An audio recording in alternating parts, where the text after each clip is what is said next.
mayambu ikoknona khurumjari ngasisu mayamgi ngahak pothanapagidamagta Manipuri horror story amamuk puduna lakchari horror story asigi maming Yumbikhong wari asibu thabirakpi Rina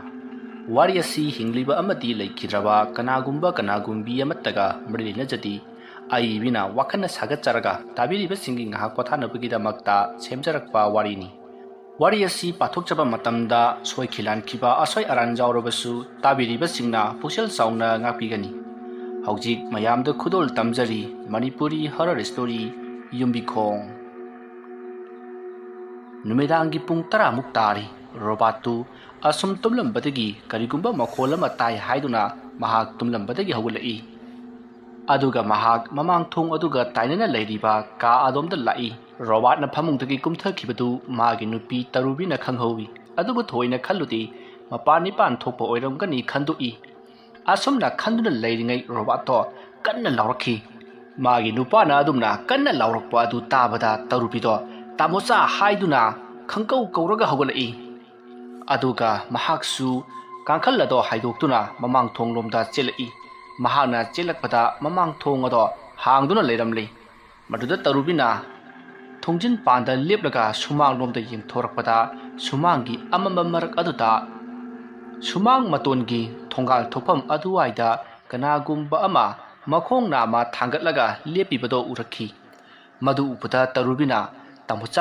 tamucha haiduna kauri adubu kanasu khumlaktaba aduda mahak asum kirakladuna imunglomda prap chen sinduna kendal ama chukhallaklaga mapanda amuk thorai handakti mahakna thorakpa adudadi kanasu leiramdrei maduda tarubina tamocha haiduna kauduna yana kharomda asum lakli asunu mahakna kauduna asum lakpada robana hai mama kaidore ha ati kadaya chatke haibno bambasida as hojikta prap laklaga kadaya chattuino kaina aina thirise tamocha ne aidi karigi thiriba hai aidi khonghama chatlubani ne adodi hojikta kana laukhibaduna kana ha kana laukhigin he hai nangi bapno oiramgani da hai lao changasilo tamocha nanga singbagi laudabro ihi laude haiwani masidi adodi sumangi lepambra hai aidi lepti mi nangbo masi hai mangla nangi dubo as adodi kana werajano ngasai aina ukhibadubu tamocha nati haiba ai yarese pakhanda khandiluranuko changasilo asumna robot amadi tarubi imungda chandakle aduga thongodo lon sinduna makhoi tumnanaba sem sakhri adubu robati tumthaba yaramdi maramdi mana ngasai khonjel ama tai haiduna thoklubadu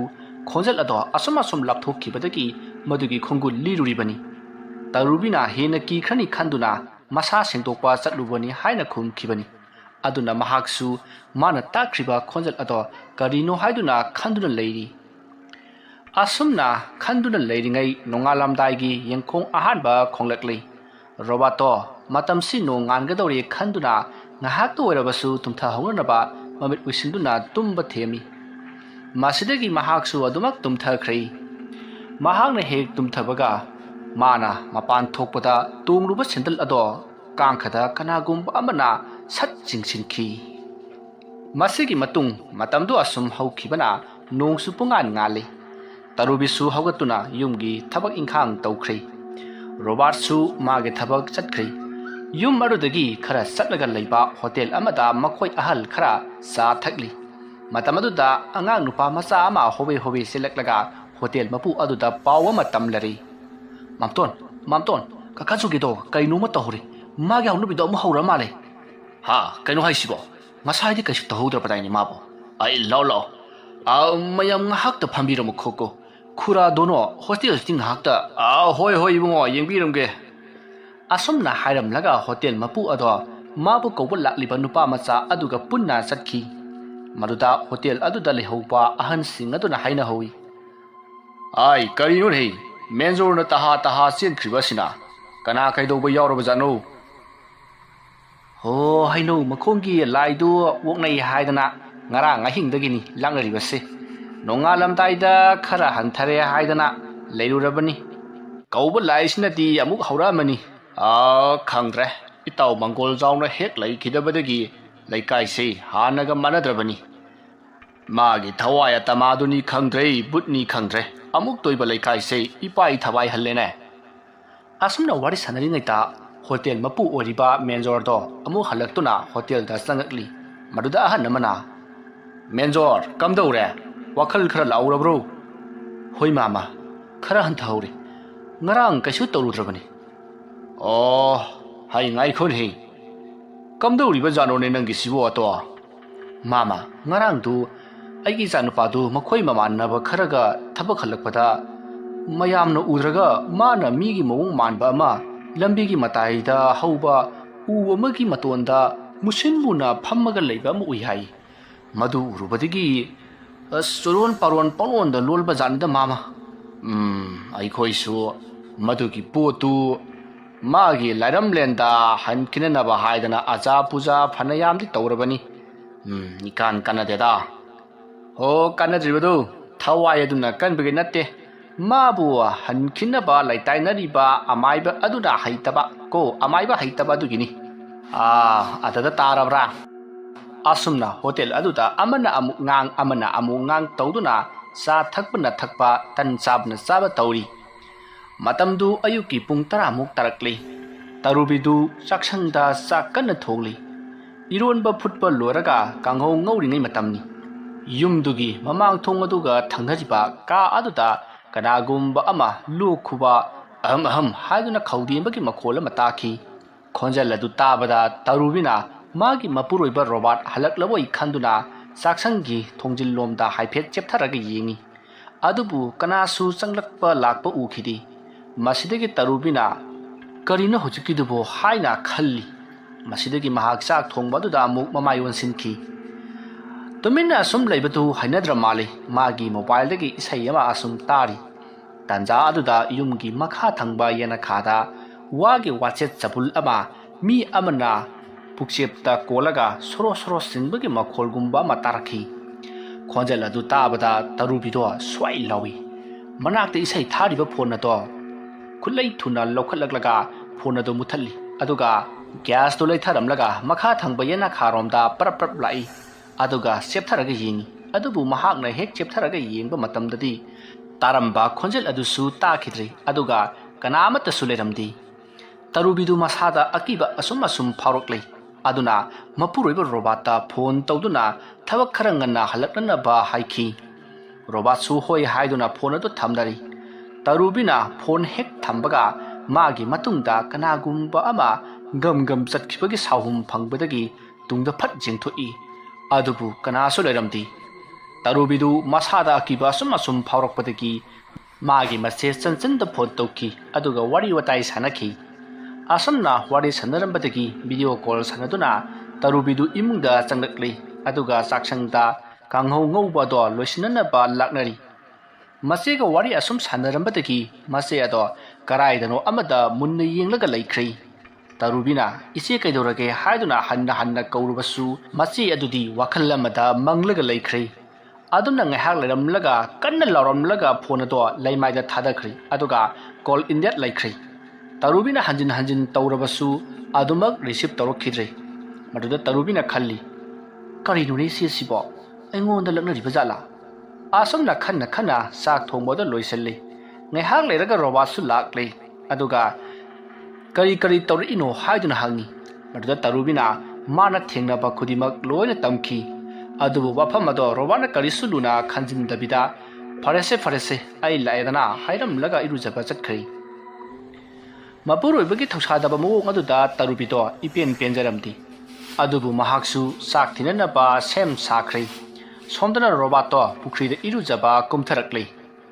ꯑꯗꯨꯒ ꯃꯍꯥꯛ ꯊꯣꯡꯒ꯭ꯔꯥ ꯑꯗꯨꯗ ꯐꯝꯂꯒ ꯏꯁꯤꯡ ꯑꯗꯨꯗ ꯃꯨꯟꯅ ꯌꯦꯡꯗꯨꯅ ꯈꯜꯂꯤ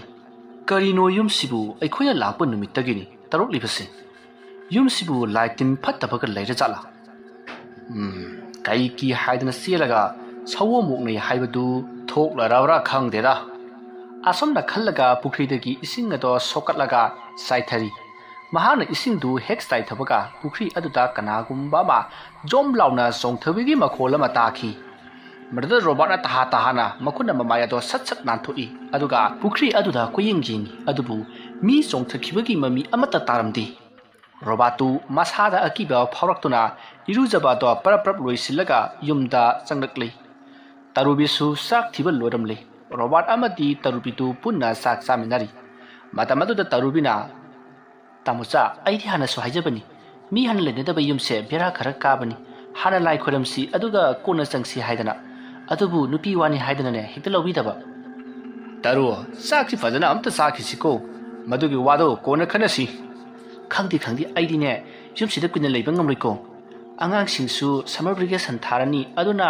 10 days ꯌꯨꯝꯁꯤꯗ ꯂꯩꯔꯅꯤꯗꯅ ꯍꯥꯏꯔꯤꯕꯅꯤ ꯑꯩꯗꯤ ꯌꯨꯝꯁꯤꯗ ꯑꯉꯥꯡꯒ ꯊꯝꯕ ꯉꯝꯂꯣꯏꯀꯣ ꯇꯔꯨ ꯅꯪ ꯁꯤꯗꯤ ꯑꯣꯟꯊꯣꯛꯅ ꯉꯥꯡꯈ꯭ꯔꯦꯗ ꯀꯔꯤ ꯅꯨꯄꯤꯅꯣ ꯈꯪꯗꯦꯃꯤ ꯑꯩꯁꯨꯅꯦ ꯁ꯭ꯋꯥꯏꯗꯒꯤ ꯑꯃꯥꯏꯕ ꯑꯃ ꯇꯧꯔꯒ ꯑꯃꯨꯛꯇꯪ ꯌꯦꯡꯊꯣꯛꯁꯤꯔꯥ ꯍꯥꯏꯗꯅ ꯈꯜꯂꯤꯕꯅꯤ ꯐꯔꯦꯁꯦ ꯑꯩ ꯍꯣꯔꯦꯟ ꯉꯥꯏꯍꯥꯛ ꯂꯩꯔꯒꯅꯦ ꯀꯅꯥꯗꯅꯣ ꯍꯪꯉꯒ ꯑꯃꯥꯏꯕꯗꯨ ꯍꯥꯏꯔꯨꯔꯒꯦ ꯑꯁꯨꯝꯅ ꯃꯈꯣꯏ ꯑꯅꯤ ꯋꯥꯔꯤ ꯁꯥꯟꯅꯗꯨꯅ ꯆꯥꯛ ꯆꯥꯃꯤꯟꯅꯈꯤ ꯅꯨꯡꯊꯤꯜꯒꯤ ꯃꯇꯝꯅꯤ ꯔꯣꯕꯥꯔꯠꯇꯨ ꯑꯃꯥꯏꯕ ꯒꯣꯝꯆꯥꯒꯤ ꯃꯌꯨꯝꯗ ꯒꯥꯔꯤ ꯑꯗꯨ ꯊꯧꯖꯤꯜꯂꯛꯏ ꯃꯇꯝ ꯑꯗꯨꯗ ꯑꯃꯥꯏꯕ ꯒꯣꯝꯆꯥꯗꯨ ꯃꯥꯡꯒꯣꯜꯗ ꯐꯝꯂꯒ ꯀꯔꯤꯅꯣ ꯈꯔ ꯆꯦꯗ ꯏꯗꯨꯅ ꯂꯩꯔꯝꯃꯤ ꯔꯣꯕꯥꯔꯠ ꯆꯪꯂꯛꯄ ꯎꯕ ꯑꯗꯨꯗ ꯑꯃꯥꯏꯕ ꯒꯣꯝꯆꯥꯅ ꯏꯕꯨꯡꯉꯣ ꯀꯅꯥ ꯍꯪꯕꯅꯣ ꯄꯥꯎ ꯆꯦꯒꯤꯔꯥ ꯀꯗꯥꯏ ꯁꯣꯝꯗ ꯍꯦꯛ ꯄꯤꯔꯛꯎ ꯈꯨꯔꯥ ꯑꯩꯒꯤꯁꯤ ꯄꯥꯎꯆꯦꯒꯤ ꯅꯠꯆꯗꯦꯗ ꯑꯗꯨꯗꯤ ꯀꯅꯥ ꯍꯪꯕ ꯑꯩꯒꯤꯁꯤ ꯑꯣꯖꯥ ꯑꯃꯥꯏꯕ ꯒꯣꯝꯆꯥ ꯊꯤꯖꯔꯛꯄꯅꯤ ꯃꯌꯥꯝꯅ ꯁꯣꯝꯗ ꯇꯥꯛꯂꯛꯄꯗꯒꯤ ꯁꯣꯝꯗ ꯍꯦꯛꯇ ꯆꯪꯖꯔꯛꯂꯤꯕꯅꯤ ꯏꯁꯤ ꯑꯩꯗꯤ ꯚꯥꯞ ꯑꯃ ꯇꯧꯔꯨꯔꯦꯗꯅ ꯀꯥꯈꯠꯂꯨ ꯑꯩꯅꯤꯅꯦ ꯍꯦ ꯒꯣꯝꯆꯥ ꯍꯩꯕꯗꯣ ꯑꯣꯖꯥ ꯑꯩ ꯈꯪꯖꯍꯧꯗ꯭ꯔꯦ ꯑꯩ ꯈꯣꯏꯔꯣꯝꯖꯔꯤ ꯌꯥꯏ ꯐꯔꯦ ꯂꯥꯎ ꯐꯤꯗꯥꯁꯤꯗ ꯐꯝꯃꯨ ꯐꯒꯅꯤ ꯑꯣꯖꯥ ꯑꯗꯣ ꯀꯩꯗꯧꯔꯕ ꯀꯔꯤ ꯇꯥꯟꯅꯁꯦ ꯍꯥꯏꯕꯅꯣ ꯅꯪꯕꯨ ꯑꯣꯖꯥ ꯑꯩꯒꯤꯁꯤ ꯁꯨꯝꯗꯧꯕꯅꯤ ꯍꯥꯏꯌꯨ ꯑꯩꯁꯤ ꯅꯒꯥꯄꯥꯜꯗꯒꯤꯅꯤ ꯑꯗ ꯑꯩꯒꯤ ꯏꯄꯨ ꯍꯣꯏꯅ ꯍꯥꯟꯅ ꯂꯩꯔꯝꯕ ꯌꯨꯝ ꯑꯃ ꯋꯥꯡꯉꯨ ꯑꯁꯤꯗ ꯂꯩꯕ ꯑꯗꯨꯒꯤ ꯌꯨꯝ ꯑꯗꯨꯗ ꯑꯩꯈꯣꯏꯁꯦ ꯃꯇꯝ ꯈꯔ ꯂꯩꯒꯦ ꯍꯥꯏꯗꯅ ꯂꯥꯛꯄꯅꯤ ꯑꯗꯨꯕꯨ ꯀꯔꯤꯅꯣ ꯄꯦꯔꯥꯅꯣꯔꯃꯦꯜ ꯑꯦꯛꯇꯤꯚꯤꯇꯤ ꯑꯣꯏꯕ ꯊꯧꯑꯣꯡ ꯈꯔ ꯊꯦꯡꯅꯕ ꯃꯗꯨ ꯑꯣꯖꯥꯗ ꯍꯪꯒꯦ ꯍꯥꯏꯗꯅ ꯇꯧꯖꯔꯤꯕꯅꯤ ꯀꯔꯤꯅꯣꯅꯦ ꯏꯕꯨꯡꯉꯣ ꯄꯦꯅꯥ ꯅꯣꯡꯃꯩ ꯑꯦꯛꯇꯤꯚꯥ ꯍꯥꯏꯗꯤ ꯅꯍꯥꯔꯣꯜ ꯂꯥꯛꯑꯝꯕꯒꯤ ꯋꯥꯔꯅꯦ ꯑꯣꯖꯥ ꯅꯠꯇꯦꯗ ꯑꯩꯅ ꯍꯥꯏꯖꯕꯗꯤ ꯂꯥꯏ ꯇꯤꯟꯒꯤ ꯑꯣꯏꯕ ꯁꯥꯍꯨꯝ ꯍꯥꯏꯖꯕꯅꯤ ꯑꯩꯁꯤ ꯑꯗꯨ ꯍꯥꯏꯔꯒ ꯂꯣꯏꯔꯦ ꯑꯗꯣ ꯅꯪꯗꯤ ꯀꯔꯥꯏꯗꯒꯤ ꯐꯔꯦ ꯅꯨꯄꯥ ꯃꯆꯥ ꯅꯒꯥꯄꯥꯜꯗꯨꯗ ꯑꯗꯨꯛ ꯅꯨꯡꯉꯥꯏꯅ ꯂꯩꯔꯤꯕ ꯅꯪꯅ ꯈꯨꯡꯒꯪ ꯑꯁꯤꯗ ꯂꯥꯛꯂꯤꯕꯗꯤ ꯀꯔꯤꯒꯤꯅꯣ ꯑꯣꯖꯥ ꯅꯒꯥꯄꯥꯜꯗꯨ ꯑꯩꯈꯣꯏꯒꯤ ꯑꯁꯦꯡꯕ ꯂꯝ ꯅꯠꯇꯦꯗ ꯏꯃꯥꯒꯤ ꯃꯄꯥꯝꯅꯤ ꯑꯗꯨꯅ ꯂꯩꯕ ꯀꯌꯥ ꯅꯨꯡꯉꯥꯏꯇ꯭ꯔꯕ ꯃꯁꯤꯒꯤ ꯋꯥꯔꯤꯁꯤ ꯈꯔ ꯁꯥꯡꯉꯦ ꯑꯣꯖꯥ ꯑꯩ ꯚꯥꯞ ꯇꯥꯔꯦ ꯍꯧꯖꯤꯛꯅ ꯑꯃꯨꯛ ꯏꯄꯥ ꯏꯄꯨꯒꯤ ꯂꯝ ꯊꯤꯔꯛꯂꯤꯕꯅꯤꯅꯦ ꯍꯣꯏ ꯑꯣꯖꯥ ꯑꯗꯨꯁꯨ ꯂꯩꯔꯦ ꯑꯗꯨꯒ ꯑꯥꯗꯗꯤ ꯁꯣꯔ ꯍꯣꯟꯕꯁꯤ ꯈꯛꯇꯅꯤ ꯐ꯭ꯔꯤ ꯑꯣꯏꯔꯤꯕ ꯑꯇꯩꯗꯤ ꯂꯩꯕ ꯉꯥꯛꯇꯅꯤꯗ ꯑꯣꯖꯥ ꯑꯗꯨꯅ ꯑꯩꯒꯤ ꯁꯦꯟꯊꯣꯛ ꯄꯊꯥꯁꯤꯒ ꯆꯥꯟꯅꯗ꯭ꯔꯕ ꯍꯣꯏ ꯑꯩ ꯂꯣꯏꯅ ꯈꯪꯂꯦ ꯑꯗꯣ ꯌꯨꯝ ꯑꯗꯨꯗ ꯀꯔꯤ ꯇꯧꯔꯕ ꯋꯥꯡꯉꯨ ꯀꯗꯥꯏꯋꯥꯏꯗ ꯂꯩꯕꯅꯣꯅꯦ ꯅꯪꯒꯤꯁꯤꯕꯣ ꯑꯣꯖꯥ ꯁꯤꯗꯒꯤ ꯁꯨꯝ ꯆꯠꯂꯒ ꯍꯣꯇꯦꯜ ꯑꯃ ꯂꯩꯕꯗꯣ ꯑꯗꯨꯒꯤ ꯍꯣꯇꯦꯜ ꯑꯗꯨꯗꯒꯤ ꯈꯤꯇꯪ ꯆꯠꯂꯒ ꯃꯈꯥ ꯄꯥꯡꯅ ꯂꯝꯕꯤ ꯑꯃ ꯍꯥꯏꯊꯈꯤꯕꯗꯨꯗ ꯑꯗꯨꯝ ꯂꯩꯔꯦ ꯏꯕꯨꯡꯉꯣꯒꯤ ꯃꯤꯡꯅ ꯀꯔꯤ ꯀꯧꯕ ꯌꯨꯝꯅꯥꯛꯅ ꯀꯔꯤꯅꯣ ꯁꯂꯥꯏꯅ ꯀꯔꯤ ꯁꯂꯥꯏꯅꯣꯅꯦ ꯏꯕꯨꯡꯉꯣ ꯑꯩꯒꯤ ꯃꯤꯡꯅ ꯔꯣꯕꯥꯔꯠꯁꯟ ꯀꯧꯏ ꯌꯨꯝꯅꯥꯛꯅ ꯅꯦꯄ꯭ꯔꯝꯅꯤ ꯁꯂꯥꯏꯅ ꯈꯨꯃꯟꯅꯤ ꯑꯣꯖꯥ ꯑꯩ ꯌꯦꯡꯒꯦꯀꯣ ꯅꯪꯒꯤ ꯌꯨꯝꯁꯤꯗꯤ ꯁꯣꯡꯈ꯭ꯔꯦꯗ ꯎ ꯋꯥꯅ ꯄꯨꯡꯀꯨꯞ ꯀꯨꯞꯁꯤꯜꯂꯤꯟ ꯏꯃꯝꯃꯤꯅꯦ ꯁꯥꯍꯨꯝ ꯑꯃꯗꯤ ꯂꯩꯔꯦ ꯂꯥꯏꯅꯤꯡꯊꯧ ꯁꯅꯥꯃꯍꯤꯁꯤ ꯃꯄꯥꯟ ꯊꯣꯛꯄ ꯃꯥꯜꯂꯤ ꯃꯥꯕꯨ ꯑꯃꯨꯛꯇꯪ ꯀꯧꯁꯤꯟꯗꯕꯗꯤ ꯌꯥꯔꯣꯏꯀꯣ ꯍꯣꯏ ꯑꯣꯖꯥ ꯑꯗꯨꯗꯤ ꯀꯩꯗꯧꯉꯩ ꯇꯧꯁꯤꯒꯦ ꯑꯩꯗꯤ ꯉꯁꯤꯃꯛ ꯍꯦꯛꯇ ꯇꯧꯕ ꯄꯥꯝꯖꯔꯕꯅꯤ ꯌꯥꯏꯗ ꯍꯣꯔꯦꯟ ꯅꯨꯡꯗꯥꯡ ꯋꯥꯏꯔꯝꯗꯣ ꯈꯨꯃꯟ ꯒꯨꯔꯨꯅ ꯄꯨꯕꯒ ꯑꯩ ꯂꯥꯛꯂꯒꯦ ꯃꯗꯨꯗ ꯈꯣꯏꯔꯝꯁꯤꯀꯣ ꯍꯣꯏ ꯑꯣꯖꯥ ꯑꯗꯨꯗꯤ ꯄꯣꯠꯆꯪ ꯆꯩꯖꯪꯗꯤ ꯀꯔꯤ ꯆꯪꯒꯅꯤ ꯍꯣꯏ ꯑꯩ ꯆꯦꯁꯤꯗ ꯏꯔꯛꯂꯒꯦꯀꯣ ꯆꯤꯟꯍꯥꯏꯗ ꯍꯥꯏꯔꯕꯗꯤ ꯅꯪ ꯑꯁ꯭ꯋꯥꯏꯗ ꯌꯧꯕꯗ ꯀꯥꯎꯈ꯭ꯔꯅꯤ ꯑꯁꯨꯝꯅ ꯆꯪꯒꯗꯕ ꯄꯣꯠꯆꯪ ꯆꯩꯖꯪꯁꯤꯡ ꯑꯗꯨ ꯆꯦ ꯃꯆꯦꯠ ꯑꯃꯗ ꯏꯔꯒ ꯄꯤꯔꯛꯂꯤ ꯃꯁꯤꯗꯒꯤ ꯔꯣꯕꯥꯔꯠꯇꯨ ꯂꯨꯄꯥ 100 ꯑꯃꯥꯏꯕ ꯒꯣꯝꯆꯥꯗ ꯀꯠꯂꯝꯂꯕ ꯃꯇꯨꯡ ꯌꯨꯝꯂꯣꯝꯗ ꯂꯥꯛꯂꯤ ꯁꯣꯝꯗꯅ ꯀꯝꯗꯧꯔꯤ ꯇꯔꯨꯕꯤꯗꯨ ꯃꯁꯥ ꯁꯦꯡꯗꯣꯛꯅꯤꯡꯗꯨꯅ ꯃꯅꯤꯡꯂꯣꯝꯗ ꯂꯥꯛꯏ ꯃꯐꯝ ꯑꯗꯨꯒꯤ ꯑꯀꯣꯏꯕ ꯑꯗꯨ ꯌꯨꯝ ꯀꯌꯥ ꯇꯥꯗꯤ ꯑꯗꯨꯒ ꯎ ꯋꯥꯁꯨ ꯌꯥꯝꯅ ꯍꯧꯏ napisu yamna songjilli tarubidu mayam adu yengna asum laklaga amang songdu hek hangdokpada asuki matik jamna molami adubu tangai phadana tarubidi amang sang adu ta thong lonsinki mana thong hek lonsinbaga mapalomda mi ama lepaga leibagi makhong ama amang sangi thong maya khara kariba adu da urami madu ubada tarubina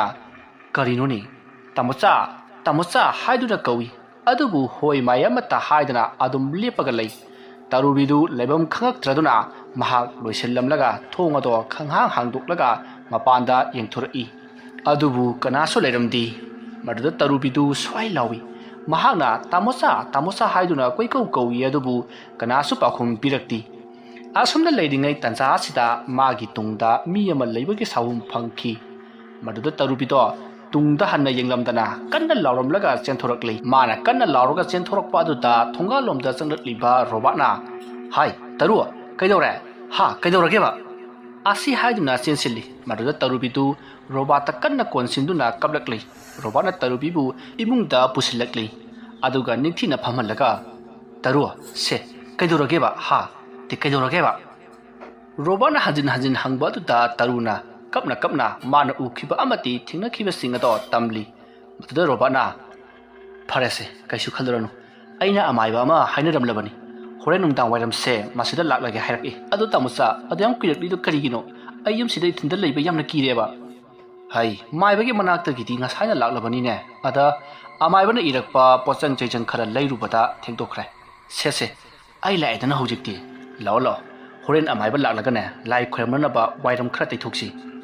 asumna matai manau anido yumgi sumang mangol wai sitokpa mangol wai taithokpa tauri masigi matung matamadu asum haukhri amaiba gomsadu nungthil numidang wairam pung mari mu tarakpa adwaida cycle lama tongduru lakli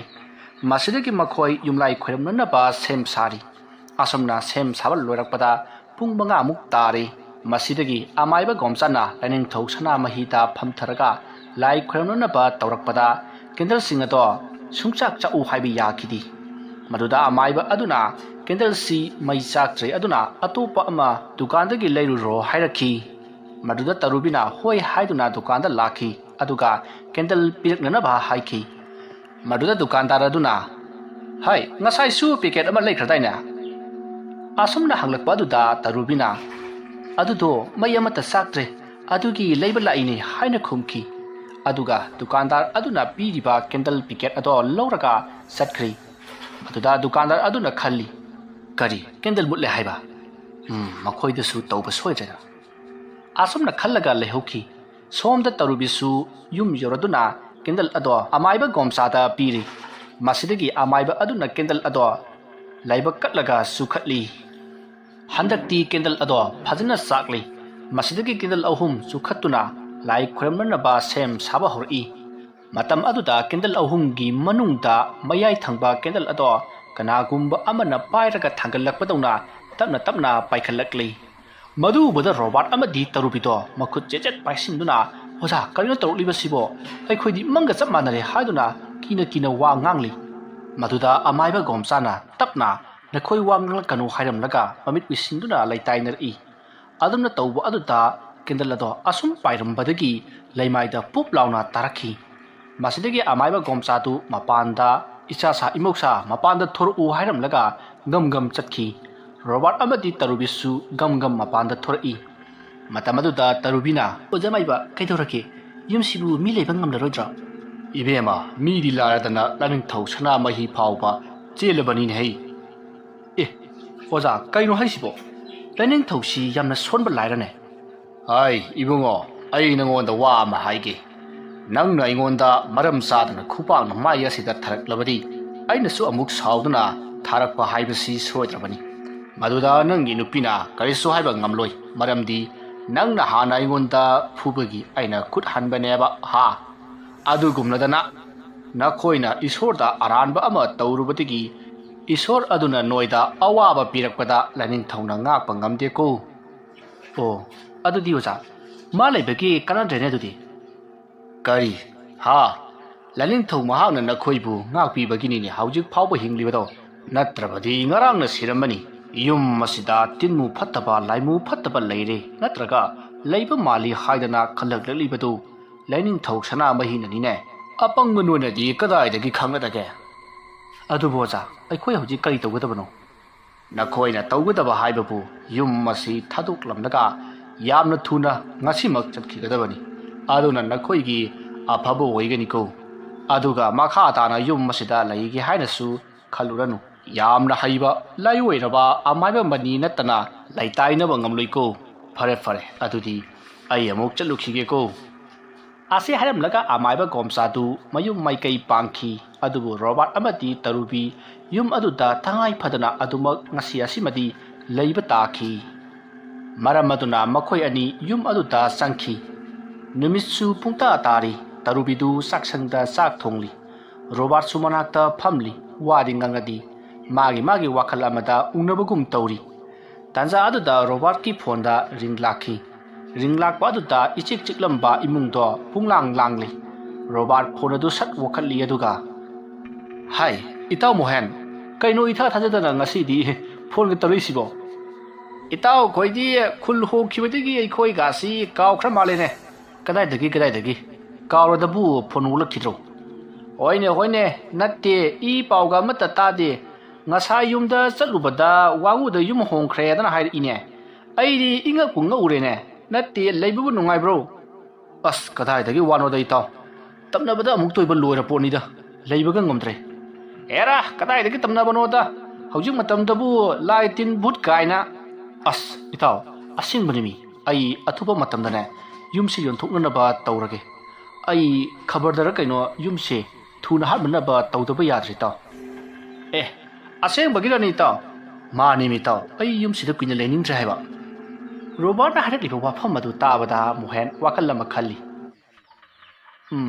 ꯑꯩꯅ ꯃꯥꯒꯤ ꯌꯨꯝ ꯍꯤꯡꯈꯣꯜꯁꯤ ꯂꯩꯒꯦ ꯍꯥꯏꯔꯗꯤ ꯐꯖꯅꯗꯤ ꯍꯣꯡꯅꯤꯁꯦ꯫ ꯃꯔꯝꯗꯤ ꯍꯤꯡꯈꯣꯜꯗꯨꯒꯤ ꯃꯔꯝꯗ ꯑꯩꯅ ꯋꯥꯐꯝ ꯈꯔꯗꯤ ꯈꯪꯂꯕꯅꯤꯅ꯫ ꯑꯁꯤ ꯈꯜꯂꯒ ꯍꯥꯏꯔꯛꯏ, ꯏꯇꯥꯎ, ꯑꯩꯁꯤ ꯀꯣꯆꯤꯡ ꯁꯦꯟꯇꯔ ꯑꯃ ꯍꯥꯡꯒꯦ ꯍꯥꯏꯗꯅ ꯀꯟꯅ ꯂꯝ ꯊꯤꯔꯤꯕꯅꯤ꯫ ꯑꯗꯣ ꯏꯇꯥꯎꯒꯤꯗꯨ ꯇꯁꯦꯡꯅ ꯌꯣꯟꯒꯦ ꯍꯥꯏꯔꯕꯅꯤꯅ ꯑꯩ ꯍꯦꯛꯇ ꯂꯧꯕ ꯌꯥꯔꯕ꯭ꯔꯣ? ꯍꯥ, ꯏꯇꯥꯎꯅ ꯂꯧꯒꯦꯕ? ꯌꯦ, ꯑꯗꯨꯁꯨ ꯌꯥꯏꯅꯦ꯫ ꯑꯗꯨꯗꯤ ꯁꯦꯟ ꯊꯨꯝꯁꯤ ꯀꯃꯥꯏ ꯇꯧꯕ? ꯑꯗꯨꯗꯤ ꯏꯇꯥꯎ, ꯎꯀꯤꯜ ꯑꯃ ꯇꯥꯟꯅꯔꯒ ꯈꯟꯅꯔꯁꯤ꯫ ꯑꯩ ꯍꯌꯦꯡꯗꯣ ꯂꯥꯛꯂꯒꯦ꯫ ꯍꯣꯏ ꯏꯇꯥꯎ, ꯑꯩꯗꯤ ꯑꯣꯟꯊꯣꯛꯅ ꯅꯨꯡꯉꯥꯏꯔꯦꯗ꯫ ꯑꯗꯨꯗꯤ ꯑꯩꯁꯨ ꯍꯌꯦꯡ ꯄꯨꯟꯅ ꯂꯥꯛꯆꯔꯒꯦ, ꯑꯗꯨꯒ ꯑꯩꯈꯣꯏ ꯄꯨꯟꯅ ꯇꯥꯟꯅꯃꯤꯟꯅꯔꯁꯤ꯫ ꯑꯗꯨꯗꯤ ꯑꯩ ꯊꯝꯖꯔꯦ ꯏꯇꯥꯎ꯫ ꯑꯁꯤ ꯍꯥꯏꯅꯔꯒ ꯐꯣꯟ ꯑꯗꯣ ꯊꯝꯅꯔꯤ꯫ ꯐꯣꯟ ꯍꯦꯛ ꯊꯝꯅꯕꯒ ꯔꯣꯕꯥꯔꯠꯅ ꯇꯔꯨꯕꯤꯗ ꯌꯦꯡꯉꯒ ꯍꯥꯏꯔꯛꯏ, ꯂꯥꯏ ꯇꯤꯟ ꯊꯥꯖꯗꯕ ꯃꯈꯣꯏꯁꯤ ꯈꯔ ꯈꯪꯍꯟꯕꯁꯨ ꯐꯩꯗ꯫ ꯋꯥꯐꯝ ꯑꯗꯨ ꯆꯨꯝꯃꯤ ꯍꯥꯏꯕꯒꯤ ꯃꯇꯥꯒꯨꯝ ꯇꯔꯨꯕꯤ ꯅꯨꯃꯤ ꯇꯧꯔꯒ ꯆꯥꯛ ꯊꯤꯅꯅꯕ ꯁꯦꯝ ꯁꯥꯈ꯭ꯔꯦ꯫ ꯑꯁꯨꯝꯅ ꯃꯇꯝ ꯑꯁꯨꯝ ꯍꯧꯈ꯭ꯔꯦ꯫ ꯔꯣꯕꯥꯔꯠ ꯑꯃꯗꯤ ꯇꯔꯨꯕꯤꯗꯨ ꯆꯥꯛ ꯆꯥꯕ ꯂꯣꯏꯔꯕ ꯃꯇꯨꯡ ꯇꯨꯝꯅꯅꯕ ꯁꯦꯝ ꯁꯥꯔꯤ꯫ ꯃꯇꯝꯗꯨ ꯌꯥꯝꯅ ꯉꯜꯂꯤ꯫ ꯄꯨꯡ 9ꯗ ꯇꯥꯕꯗ ꯉꯥꯏꯔꯤꯕꯅꯤ꯫ ꯃꯇꯝ ꯑꯗꯨꯗ ꯇꯔꯨꯕꯤꯅ, ꯑꯩꯗꯤ ꯌꯨꯝꯁꯤꯗ ꯍꯦꯛ ꯂꯥꯛꯄ ꯅꯨꯃꯤꯠꯇꯨꯗꯅꯦ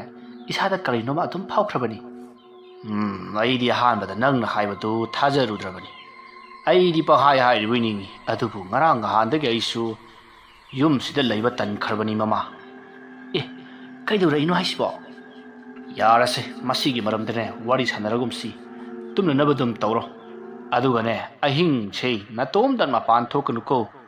ꯑꯩ ꯂꯩꯔꯤꯌꯦ, ꯇꯥꯃꯣꯆꯥꯅꯤ ꯍꯥꯏꯔꯝꯗꯅ ꯍꯦꯛ ꯊꯣꯛꯂꯤꯕꯁꯤ꯫ ꯐꯔꯦꯁꯦ, ꯇꯨꯝꯅꯅꯕ ꯇꯧꯔꯣ꯫ ꯑꯁꯨꯝꯅ ꯍꯥꯏꯅꯔꯒ ꯃꯈꯣꯏ ꯑꯅꯤꯗꯣ ꯇꯨꯝꯈꯤ꯫ ꯃꯈꯣꯏꯅ ꯍꯦꯛ ꯇꯨꯝꯊꯕꯒ ꯌꯨꯝꯒꯤ ꯃꯃꯥꯡꯊꯣꯡ ꯑꯗꯨꯒ ꯊꯪꯅꯔꯤꯕ ꯀꯥ ꯑꯗꯣꯝꯗꯒꯤ ꯀꯅꯥꯒꯨꯝꯕ ꯑꯃ ꯃꯈꯣꯡꯅ ꯁꯤꯠꯂꯒ ꯂꯥꯛꯄꯒꯤ ꯃꯈꯣꯜ ꯇꯥꯔꯛꯏ꯫ ꯈꯣꯟꯖꯦꯜ ꯑꯗꯨ ꯔꯣꯕꯥꯔꯠ ꯑꯃꯗꯤ ꯇꯔꯨꯕꯤꯅ ꯇꯥꯔꯝꯗꯤ꯫ ꯅꯥꯀꯟ ꯑꯃꯔꯣꯝꯗꯅ ꯁꯤꯠꯇꯨꯅ ꯂꯥꯛꯂꯤꯕ ꯀꯅꯥꯅꯣ ꯈꯪꯗ꯭ꯔꯤꯕ ꯑꯗꯣ ꯑꯁꯨꯝ Robert amadi Tarubina tumliba phamung adomda naksilakli. Khonjal aduna asum naksilakpa aduda Robert na mangwai hawai tarakli. Adumna tabadagi mahak mamit khangpang panglaga mamaya do phat jingthorakpada kanano ama yumyai aduda samlaga siankibado Robert uhoki. Madada Robert na hai kanano haiduna khanglaw lawraga phamungdagi phan songtharaga siankiba aduda Tarubido ingau ngau na hawalaklaga tamusa kadaitino chilibidubo haina lahori. Masidagi Tarubisu phamungdagi phan chongtharakle aduga masu Robert ki matung inari. Matamaduda Robert na saksangda sinsilaklaga kanano amada kauribadi haiduna kauri. ꯑꯗꯨꯕꯨ ꯃꯥꯅ ꯀꯧꯔꯤꯕꯗꯣ ꯀꯣꯜꯂꯤꯛ ꯊꯝꯂꯤꯕ ꯁꯥꯃꯨꯛꯇ ꯑꯣꯏꯅ ꯀꯧꯔꯤ ꯃꯗꯨꯗ ꯀꯣꯜꯂꯤꯛꯁꯤꯡ ꯑꯗꯣ ꯂꯩꯃꯥꯏꯗ ꯇꯥꯕꯒꯤ ꯑꯍꯧꯕ ꯃꯈꯣꯜ ꯑꯣꯏꯅ ꯇꯥꯔꯛꯂꯤ ꯃꯈꯣꯜ ꯑꯗꯨ ꯇꯥꯕꯗ ꯇꯔꯨꯕꯤꯅ ꯌꯥꯝꯅ ꯊꯨꯅ ꯀꯦꯟꯗꯜ ꯑꯃ ꯆꯝꯈꯠꯂꯛꯂꯒ ꯆꯥꯛꯁꯪꯂꯣꯝꯗ ꯆꯦꯟꯁꯤꯜꯂꯛꯏ ꯃꯍꯥꯛꯅ ꯆꯦꯟꯁꯤꯜꯂꯛꯄꯗ ꯔꯣꯕꯥꯔꯠꯇꯣ ꯆꯥꯛꯁꯪꯒꯤ ꯐꯛꯂꯥꯡꯂꯣꯝꯗ ꯃꯃꯥꯏ ꯑꯣꯟꯁꯤꯟꯗꯨꯅ ꯀꯔꯤꯒꯨꯝꯕ ꯑꯃꯗ ꯃꯨꯟꯅ ꯌꯦꯡꯗꯨꯅ ꯂꯩꯔꯝꯃꯤ ꯇꯧꯔꯤꯕ ꯃꯇꯧ ꯑꯗꯨꯗ ꯇꯔꯨꯕꯤꯅ ꯃꯅꯥꯛꯇꯗꯤ ꯆꯪꯁꯤꯟꯗꯕꯤꯗ ꯇꯥꯃꯣꯆꯥ ꯇꯥꯃꯣꯆꯥ ꯍꯥꯏꯗꯨꯅ ꯀꯧꯔꯤ ꯑꯗꯨꯕꯨ ꯔꯣꯕꯥꯔꯠ ꯋꯥ ꯑꯃꯠꯇ ꯉꯥꯡꯗ ꯑꯁꯨꯝ ꯐꯛꯂꯥꯡꯗ ꯌꯦꯡꯅ ꯃꯇꯨꯡ ꯍꯜꯂꯛꯂꯤ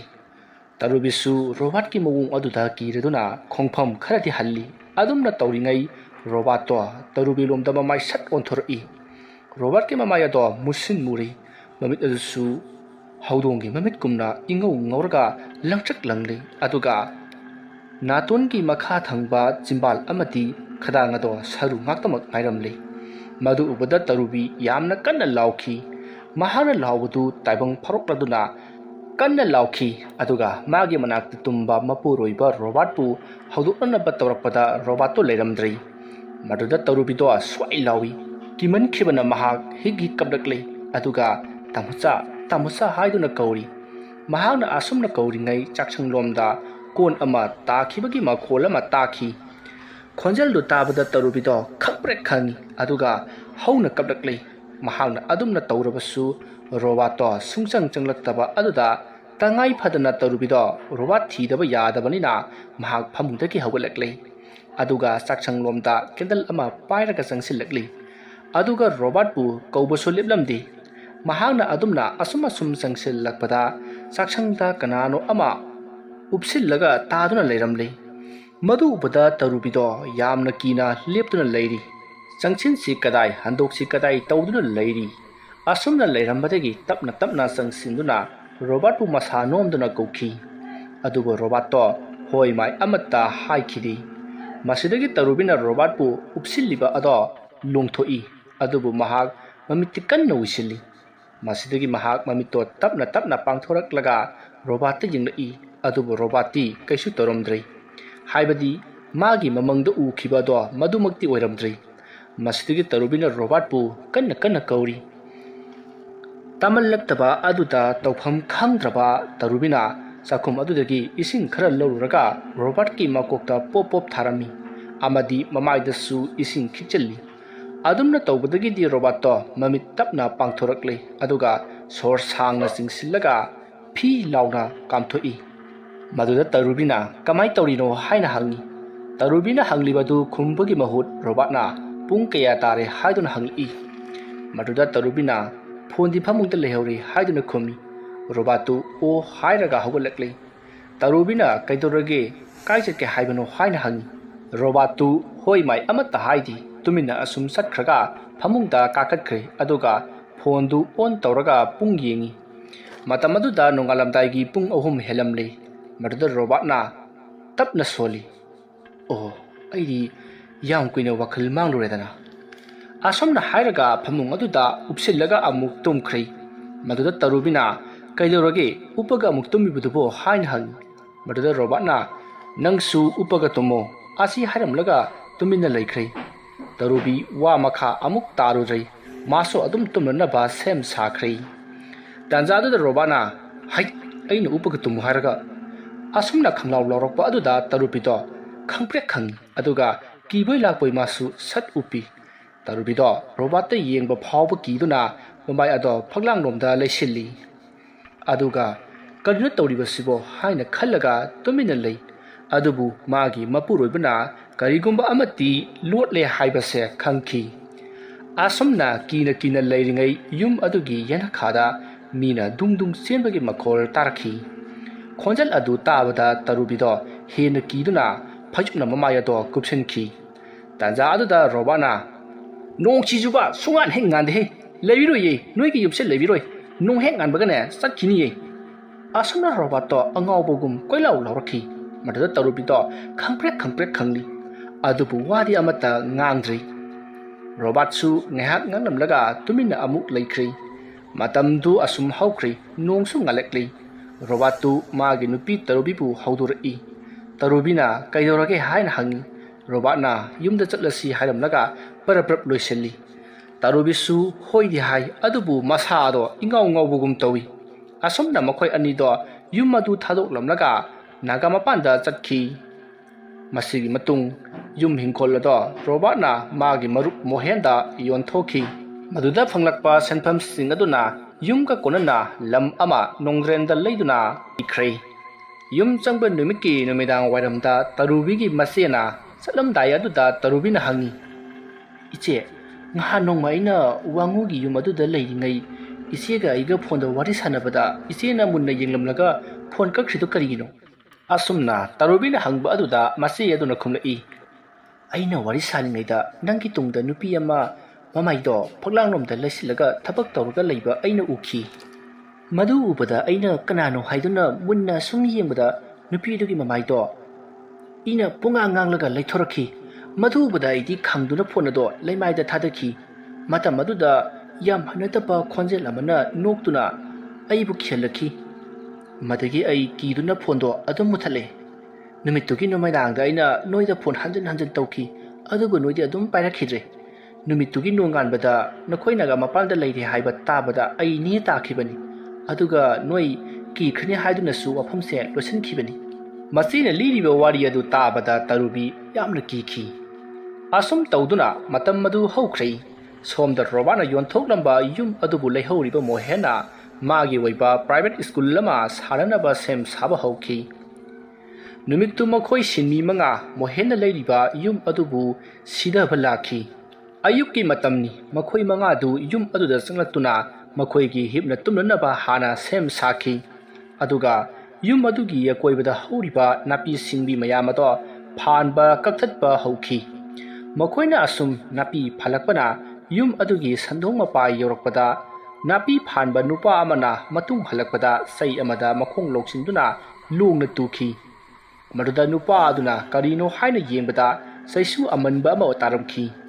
maruda nupa aduna sauduna tap khungkatuna saisu ato khuda thongduna thudikhi saisu aduna hek tekpaga mapa chanana yum adugi manungda karigumba pot ama leimaida sapu kanna takhibagi ahoba mokhol ama takhi imungda tariba ahoba mokhol aduda yum adubu sengliba makhoi manga ado yum adomda phat jengthori aduga makhoi manga gi manungdagi amana imung aduda sangsinkhi asumna sangsillaklaga yum adugi manung aduda kari tabano haina kuyeng yengi adubu karisu taramkhiri maduda nupa aduna yum adudagi thoki hek tawbaga yum adugi saksanga thangnaba ka aduda mi ama murum sonbagi khonjel ama tarakhi khonjel adu tabada nupa aduna mana khonjel tariba ka aduda sangsilai mahana sangsillapada ka adugi manungdu bang sagali aduga ka adugi kasin amada upu ama lerami upu adugi manungda karigumba ama yauribado uri madu ubada ka aduta changla iba nupa ado kari yauribano haiduna yengba changla i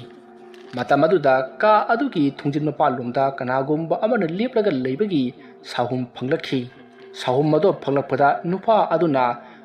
tungda phat jengthori mahana jengthorokpada maga thabak siminariba nauktondo leptuna leramliba mawong adusu mawong amani tupi ama opselli anrok amuba ama opselli jon lauba phul aduga ka aduda changkhiba nupa ado khangprek khangduna lauki mana kanna lauba aduda nauton dusu khangprek khangi maduda mapanda leiriba miyu singa dusu kaidongnaba yauraba jano haiduna sensilai maduda saratna as aidi nauton tungda leplam baduda leithorokpaduda khangnibani maduda nautona natine ka manung sida kari leidana no banangna khuninga kang changlibado nati kari huran ge hainoba nauton gi wadu tabada saratna asigi puse asomna harga leithorokpado puodo leiramdri madugi matakta ka ado ihang hangli yamna sumosil tawriba thawong aduda sarat ngakpana kham thengli mahakti manga sap manakhri matamaduda maga thabak suminnaba amanaba singaduna yare sa sarat tholo chilo nanga maibo thuka thaka tawle kande se chachlo asomna hanaduna makhoi ka adudagi thorakli aduga yum adugi akoibada thabak suba hawkri matamdo asuma haujin khibana numidangi matam oirakli ꯃꯈꯣꯏ ꯊꯕꯛ ꯁꯨꯕ ꯃꯌꯥꯝ ꯑꯗꯣ ꯅꯨꯃꯤꯗꯥꯡꯒꯤ ꯆꯥꯛ ꯊꯣꯡꯅꯕ ꯁꯦꯝ ꯁꯥꯔꯤ ꯃꯇꯝꯗ ꯅꯨꯃꯤꯗꯥꯡꯒꯤ ꯄꯨꯡ 7 ꯍꯦꯜꯂꯕꯅꯤ ꯃꯇꯝ ꯑꯗꯨꯗ ꯌꯨꯝ ꯑꯗꯨꯒꯤ ꯃꯥꯡꯒꯣꯜꯗ ꯀꯣꯔꯣꯛ ꯀꯣꯔꯥꯛ ꯂꯥꯎꯕ ꯃꯈꯣꯜ ꯑꯃ ꯑꯁꯨꯝ ꯇꯥꯔꯛꯈꯤ ꯈꯣꯟꯖꯦꯜ ꯑꯗꯨ ꯇꯥꯕꯗ ꯕꯣꯌꯥꯏꯅ ꯀꯅꯥꯅꯣ ꯃꯄꯥꯟꯗ ꯇꯝꯅꯔꯤꯁꯤꯕꯣ ꯑꯁꯨꯝꯅ ꯍꯥꯏꯔꯒ ꯐꯣꯟ ꯐ꯭ꯂꯥꯁ ꯑꯗꯨ ꯀꯥꯞꯂꯒ ꯃꯄꯥꯟꯗ ꯊꯣꯔꯛꯏ ꯃꯍꯥꯛꯅ ꯃꯄꯥꯟ ꯊꯣꯔꯛꯄꯗꯗꯤ ꯃꯥꯡꯒꯣꯜꯗ ꯀꯅꯥ ꯑꯃꯠꯇ ꯂꯩꯔꯝꯗꯦ ꯃꯗꯨꯗ ꯕꯣꯌꯥꯏꯅ ꯀꯔꯤꯅꯣꯅꯦ ꯀꯅꯥꯝ ꯂꯩꯇꯦꯅꯦ ꯍꯨꯏꯒ ꯑꯣꯏꯔꯖꯥꯠꯂꯥ ꯍꯨꯏ ꯑꯣꯏꯔꯗꯤ ꯇꯨꯃꯤꯟꯅ ꯂꯣꯏꯁꯤꯜꯂꯒ ꯉꯁꯤꯒꯤ ꯃꯊꯦꯜ ꯑꯃ ꯑꯣꯏꯊꯣꯛꯀꯅꯤꯗꯅ ꯑꯁꯨꯝꯅ ꯉꯥꯡꯗꯨꯅ ꯃꯥꯡꯒꯣꯜꯗ ꯑꯁꯨꯝ ꯃꯣꯕꯥꯏꯜꯒꯤ ꯐ꯭ꯂꯥꯁ ꯑꯗꯨ ꯀꯥꯞꯂꯝꯕꯗꯒꯤ ꯁꯨꯃꯥꯡꯂꯣꯝꯗ ꯀꯥꯞꯂꯛꯏ ꯃꯇꯝ ꯑꯗꯨꯗ ꯍꯅꯨꯕ ꯑꯃ ꯆꯩꯁꯨ ꯁꯨꯗꯨꯅ ꯆꯠꯇꯨꯅ ꯂꯩꯔꯝꯈꯤ ꯃꯗꯨ ꯎꯕꯗ ꯕꯣꯌꯥꯏꯅ ꯍꯥꯏ ꯑꯍꯜ ꯅꯪꯕꯨ ꯀꯗꯥꯏꯗꯒꯤꯅꯣꯅꯦ ꯁ꯭ꯋꯥꯏꯗ ꯇꯝꯅꯔꯤꯁꯤ ꯅꯪ ꯑꯣꯏꯔꯤꯅꯤꯅꯦ ꯍꯥ ꯆꯠꯂꯣ ꯂꯩꯀꯥꯏꯁꯤꯗꯒꯤꯔꯣ ꯅꯪꯕꯣ ꯕꯣꯌꯥꯏꯅ ꯉꯥꯡ ꯁꯛꯂꯤꯕ ꯑꯗꯣ ꯑꯍꯟ ꯑꯗꯨꯅ ꯀꯔꯤꯁꯨ ꯈꯨꯝꯗꯅ ꯑꯁꯨꯝ ꯆꯠꯈꯤ ꯑꯗꯨꯒ ꯌꯨꯝ ꯑꯗꯨꯒꯤ ꯌꯦꯅꯈꯥꯗ ꯆꯠꯈꯤ ꯃꯗꯨ ꯎꯕꯗ ꯕꯣꯌꯥꯏꯅ ꯍꯩꯃꯥ ꯃꯁꯤ ꯑꯍꯟꯁꯤ ꯃꯝꯕꯁꯤꯗ ꯂꯝꯕꯤ ꯃꯥꯡꯈ꯭ꯔ ꯃꯥꯜꯂꯦꯅꯦ ꯑꯁꯨꯝꯅ ꯈꯜꯂꯒ ꯑꯍꯟ ꯑꯗꯨꯅ ꯆꯠꯈꯤꯕ ꯌꯦꯅꯈꯥ ꯑꯗꯨꯗ ꯃꯍꯥꯛꯁꯨ ꯆꯠꯂꯤ ꯑꯗꯨꯕꯨ ꯑꯍꯟ ꯑꯗꯨꯗꯤ ꯂꯩꯔꯝꯗ꯭ꯔꯤ ꯃꯗꯨ ꯎꯕꯗ ꯕꯣꯌꯥꯏꯗꯣ ꯁ꯭ꯋꯥꯏ ꯂꯥꯎꯏ ꯊꯤꯟꯊꯗꯅ ꯃꯥꯒꯤ ꯃꯄꯥꯡꯁꯤꯡꯅ ꯂꯩꯔꯤꯕ ꯑꯗꯣꯝꯗ ꯄꯔꯞ ꯂꯥꯛꯂꯤ ꯑꯁꯨꯝꯅ ꯄꯔꯞ ꯆꯪꯁꯤꯜꯂꯛꯂꯒ ꯑꯩꯈꯣꯏ ꯌꯨꯝꯁꯤꯗ ꯀꯨꯏꯅ ꯂꯩꯕ ꯌꯥꯔꯔꯣꯏ ꯑꯊꯨꯕꯗ ꯌꯨꯝꯁꯦ ꯊꯥꯗꯣꯛꯅꯕ ꯇꯧꯁꯤ ꯅꯠꯇ꯭ꯔꯕꯗꯤ ꯑꯩꯈꯣꯏ ꯁꯤꯕ꯭ꯔꯥ ꯉꯥꯎꯕ꯭ꯔꯥ ꯑꯃꯗꯤ ꯁꯣꯏꯔꯣꯏ ꯍꯥꯏ ꯀꯔꯤ ꯑꯃꯨꯛ ꯇꯧꯔꯦ ꯕꯣꯌꯥꯏ ꯑꯁ ꯈꯪꯗ꯭ꯔꯦꯗ ꯀꯔꯤ ꯍꯥꯏꯗꯣꯏꯅꯣ ꯑꯩꯅ ꯃꯄꯥꯟꯗ ꯒ꯭ꯔꯣꯡ ꯇꯧꯋꯤꯅ ꯌꯦꯡꯕ ꯊꯣꯛꯄꯗꯅꯦ ꯑꯍꯟ ꯑꯃ ꯁꯨꯃꯥꯡꯗ ꯆꯠꯂꯒ ꯂꯩꯔꯝꯃꯤ ꯑꯗ ꯑꯩꯅ ꯃꯇꯨꯡ ꯏꯟꯅꯔꯨꯕꯅꯦꯃꯤ ꯑꯗꯒꯤꯗꯤ ꯀꯩꯗꯧꯕ ꯍꯥꯏꯕꯕꯨ ꯍꯣ ꯑꯍꯟꯗꯣ ꯃꯈꯥ ꯊꯪꯕ ꯌꯦꯅꯈꯥꯗ ꯂꯩꯁꯤꯟꯈꯤꯕꯅꯤ ꯑꯩꯅ ꯌꯦꯡꯂꯨꯕꯗꯗꯤꯅꯦ ꯂꯩꯔꯝꯗ꯭ꯔꯦ ꯑꯩꯗꯤ ꯃꯗꯣ ꯑꯃꯗꯨ ꯃꯥꯜꯂꯤꯀꯣ ꯀꯩꯅꯣ ꯑꯃ ꯍꯥꯏꯕꯣ ꯑꯁ ꯑꯃ ꯍꯥꯏꯗꯤ ꯑꯃꯗꯣ ꯚꯨꯠ ꯍꯦꯔꯥ ꯕꯣꯌꯥꯏ ꯍꯧꯖꯤꯛꯄꯨ ꯚꯨꯠ ꯀꯥꯏꯅ ꯊꯥꯏꯅ ꯃꯃꯥ ꯁꯤꯖ ꯁꯥꯔꯤꯉꯩꯒꯤ ꯋꯥꯔꯤꯅꯤ ꯍꯧꯖꯤꯛꯁꯤꯗ ꯚꯨꯠ ꯂꯩꯇꯗꯅ ꯑꯃꯥꯏꯕꯁꯤꯡꯅ ꯑꯃꯨꯛ ꯇꯣꯏꯕ ꯃꯟꯇ꯭ꯔ ꯁꯣꯜꯂꯒ ꯚꯨꯠ ꯀꯧꯅꯔ ꯃꯇꯝꯁꯤꯗ ꯍꯥꯏ ꯌꯥꯏꯐꯕ ꯂꯣꯡ ꯈꯣꯟꯕꯗ ꯌꯧꯔꯛꯄ ꯆꯤꯛꯀ꯭ꯔꯤꯕꯤ ꯃꯥꯟꯕ ꯅꯪ ꯀꯔꯤ ꯈꯪꯒꯦ ꯅꯪ ꯌꯥꯝ ꯀꯜꯂꯗꯤ ꯌꯦꯅꯈꯥꯗꯒꯤ ꯁꯤꯡꯗꯨꯃ ꯄꯨꯜꯂꯞꯇꯪ ꯂꯧꯁꯤꯜꯂꯨꯁꯨꯗꯅ ꯍꯥ ꯆꯠꯂꯣ ꯑꯁ ꯌꯥꯔꯁꯦ ꯍꯥꯏ ꯕꯣꯌꯥꯏ ꯅꯪꯁꯨꯅꯦ ꯃꯇꯥꯡ ꯆꯥꯗꯅ ꯐꯥꯒꯤ ꯇꯧꯅꯨꯀꯣ ꯀꯥꯟꯗꯦꯁꯦ ꯆꯥꯛ ꯆꯥꯅꯕ ꯇꯧꯔꯁꯤ ꯐꯩ ꯑꯩꯕꯨ ꯉꯥꯎ ꯇꯥꯟꯕ ꯅꯠꯇ꯭ꯔꯣ ꯅꯣꯏꯁꯨ ꯊꯦꯡꯅꯔꯀꯥꯟꯗ ꯅꯨꯡꯉꯥꯏꯅꯤ ꯑꯁꯨꯝꯅ ꯍꯥꯏꯅꯗꯨꯅ ꯃꯈꯣꯏ ꯃꯉꯥ ꯑꯗꯣ ꯆꯥꯛ ꯆꯥꯅꯔꯕ ꯃꯇꯨꯡ ꯇꯨꯝꯅꯈ꯭ꯔꯤ ꯃꯇꯝꯗꯣ ꯑꯁꯨꯝ ꯍꯧꯖꯤꯟꯈꯤꯕꯅ ꯑꯍꯤꯡꯒꯤ ꯄꯨꯡ 2 ꯇꯥꯔꯤ ꯃꯇꯝ ꯑꯗꯨꯗ ꯉꯁꯥꯏ ꯕꯣꯌꯥꯏꯅ ꯍꯥꯏꯕꯗ ꯊꯥꯖꯈꯤꯗꯕ ꯌꯥꯏꯐꯕꯗꯣ ꯃꯤꯀꯞ ꯊꯣꯔꯛꯏ ꯃꯗꯨꯗ ꯃꯍꯥꯛ ꯃꯄꯥꯟ ꯊꯣꯛꯅꯤꯡꯉꯛꯇꯨꯅ ꯃꯄꯥꯟꯗ ꯃꯇꯣꯝꯇ ꯊꯣꯔꯛꯏ ꯃꯁꯤꯗꯒꯤ ꯃꯍꯥꯛ ꯌꯨꯝ ꯑꯗꯨꯒꯤ ꯌꯦꯅꯈꯥꯗ ꯑꯁꯨꯝ ꯂꯩꯔꯤꯉꯩ ꯌꯨꯝ ꯑꯗꯨꯒꯤ ꯃꯅꯤꯡꯂꯣꯝꯗ ꯑꯃꯨꯕ ꯃꯤꯒꯤ ꯃꯑꯣꯡ ꯃꯥꯟꯕ ꯑꯃ ꯂꯦꯡꯂꯤ ꯆꯠꯈꯤꯕꯒꯨꯝ ꯂꯥꯛꯄꯒꯨꯝ ꯇꯧꯔꯤꯕꯗꯣ ꯎꯏ ꯃꯗꯨ ꯎꯕꯗ ꯌꯥꯏꯐꯕꯅ ꯀꯅꯥꯅꯣ ꯑꯁꯤꯗ ꯂꯩꯔꯤꯁꯤꯕꯣ ꯉꯁꯥꯏ ꯕꯣꯌꯥꯏꯅ ꯍꯥꯏꯕꯗꯨ ꯆꯨꯝꯗꯤ ꯆꯠꯂꯅꯦ ꯃꯅꯤꯡꯒꯤ ꯂꯐꯨ ꯃꯈꯣꯡꯁꯤꯗ ꯂꯩꯔꯤꯁꯤꯕꯨ ꯃꯁꯤꯕꯨ ꯚꯨꯠꯂꯅꯦ ꯑꯁꯨꯝꯅ ꯈꯜꯂꯒ ꯂꯩꯔꯤꯉꯩ ꯌꯥꯏꯐꯕꯒꯤ ꯇꯨꯡꯗꯒꯤ ꯌꯥꯏꯐꯕ ꯍꯥꯏꯅ ꯀꯧꯔꯛꯏ ꯃꯗꯨꯗ ꯌꯥꯏꯐꯕꯗꯣ ꯈꯪꯕꯣꯏ ꯂꯥꯛꯄꯣꯏ ꯍꯥꯎ ꯍꯥꯏꯅ ꯈꯨꯝꯂꯒ ꯃꯇꯨꯡꯂꯣꯝꯗ ꯃꯃꯥꯏ ꯂꯩꯊꯣꯔꯛꯏ ꯑꯁꯨꯝꯅ ꯃꯥꯅ ꯃꯃꯥꯏ ꯂꯩꯊꯣꯔꯛꯄꯗꯗꯤ ꯀꯅꯥꯁꯨ ꯂꯩꯔꯝꯗꯦ ꯃꯗꯨꯗ ꯌꯥꯏꯐꯕꯗꯣ ꯀꯔꯤꯅꯣꯅꯦ ꯈꯟꯗꯨꯅ ꯀꯣꯏꯌꯦꯡꯉꯤ ꯑꯗꯨꯒ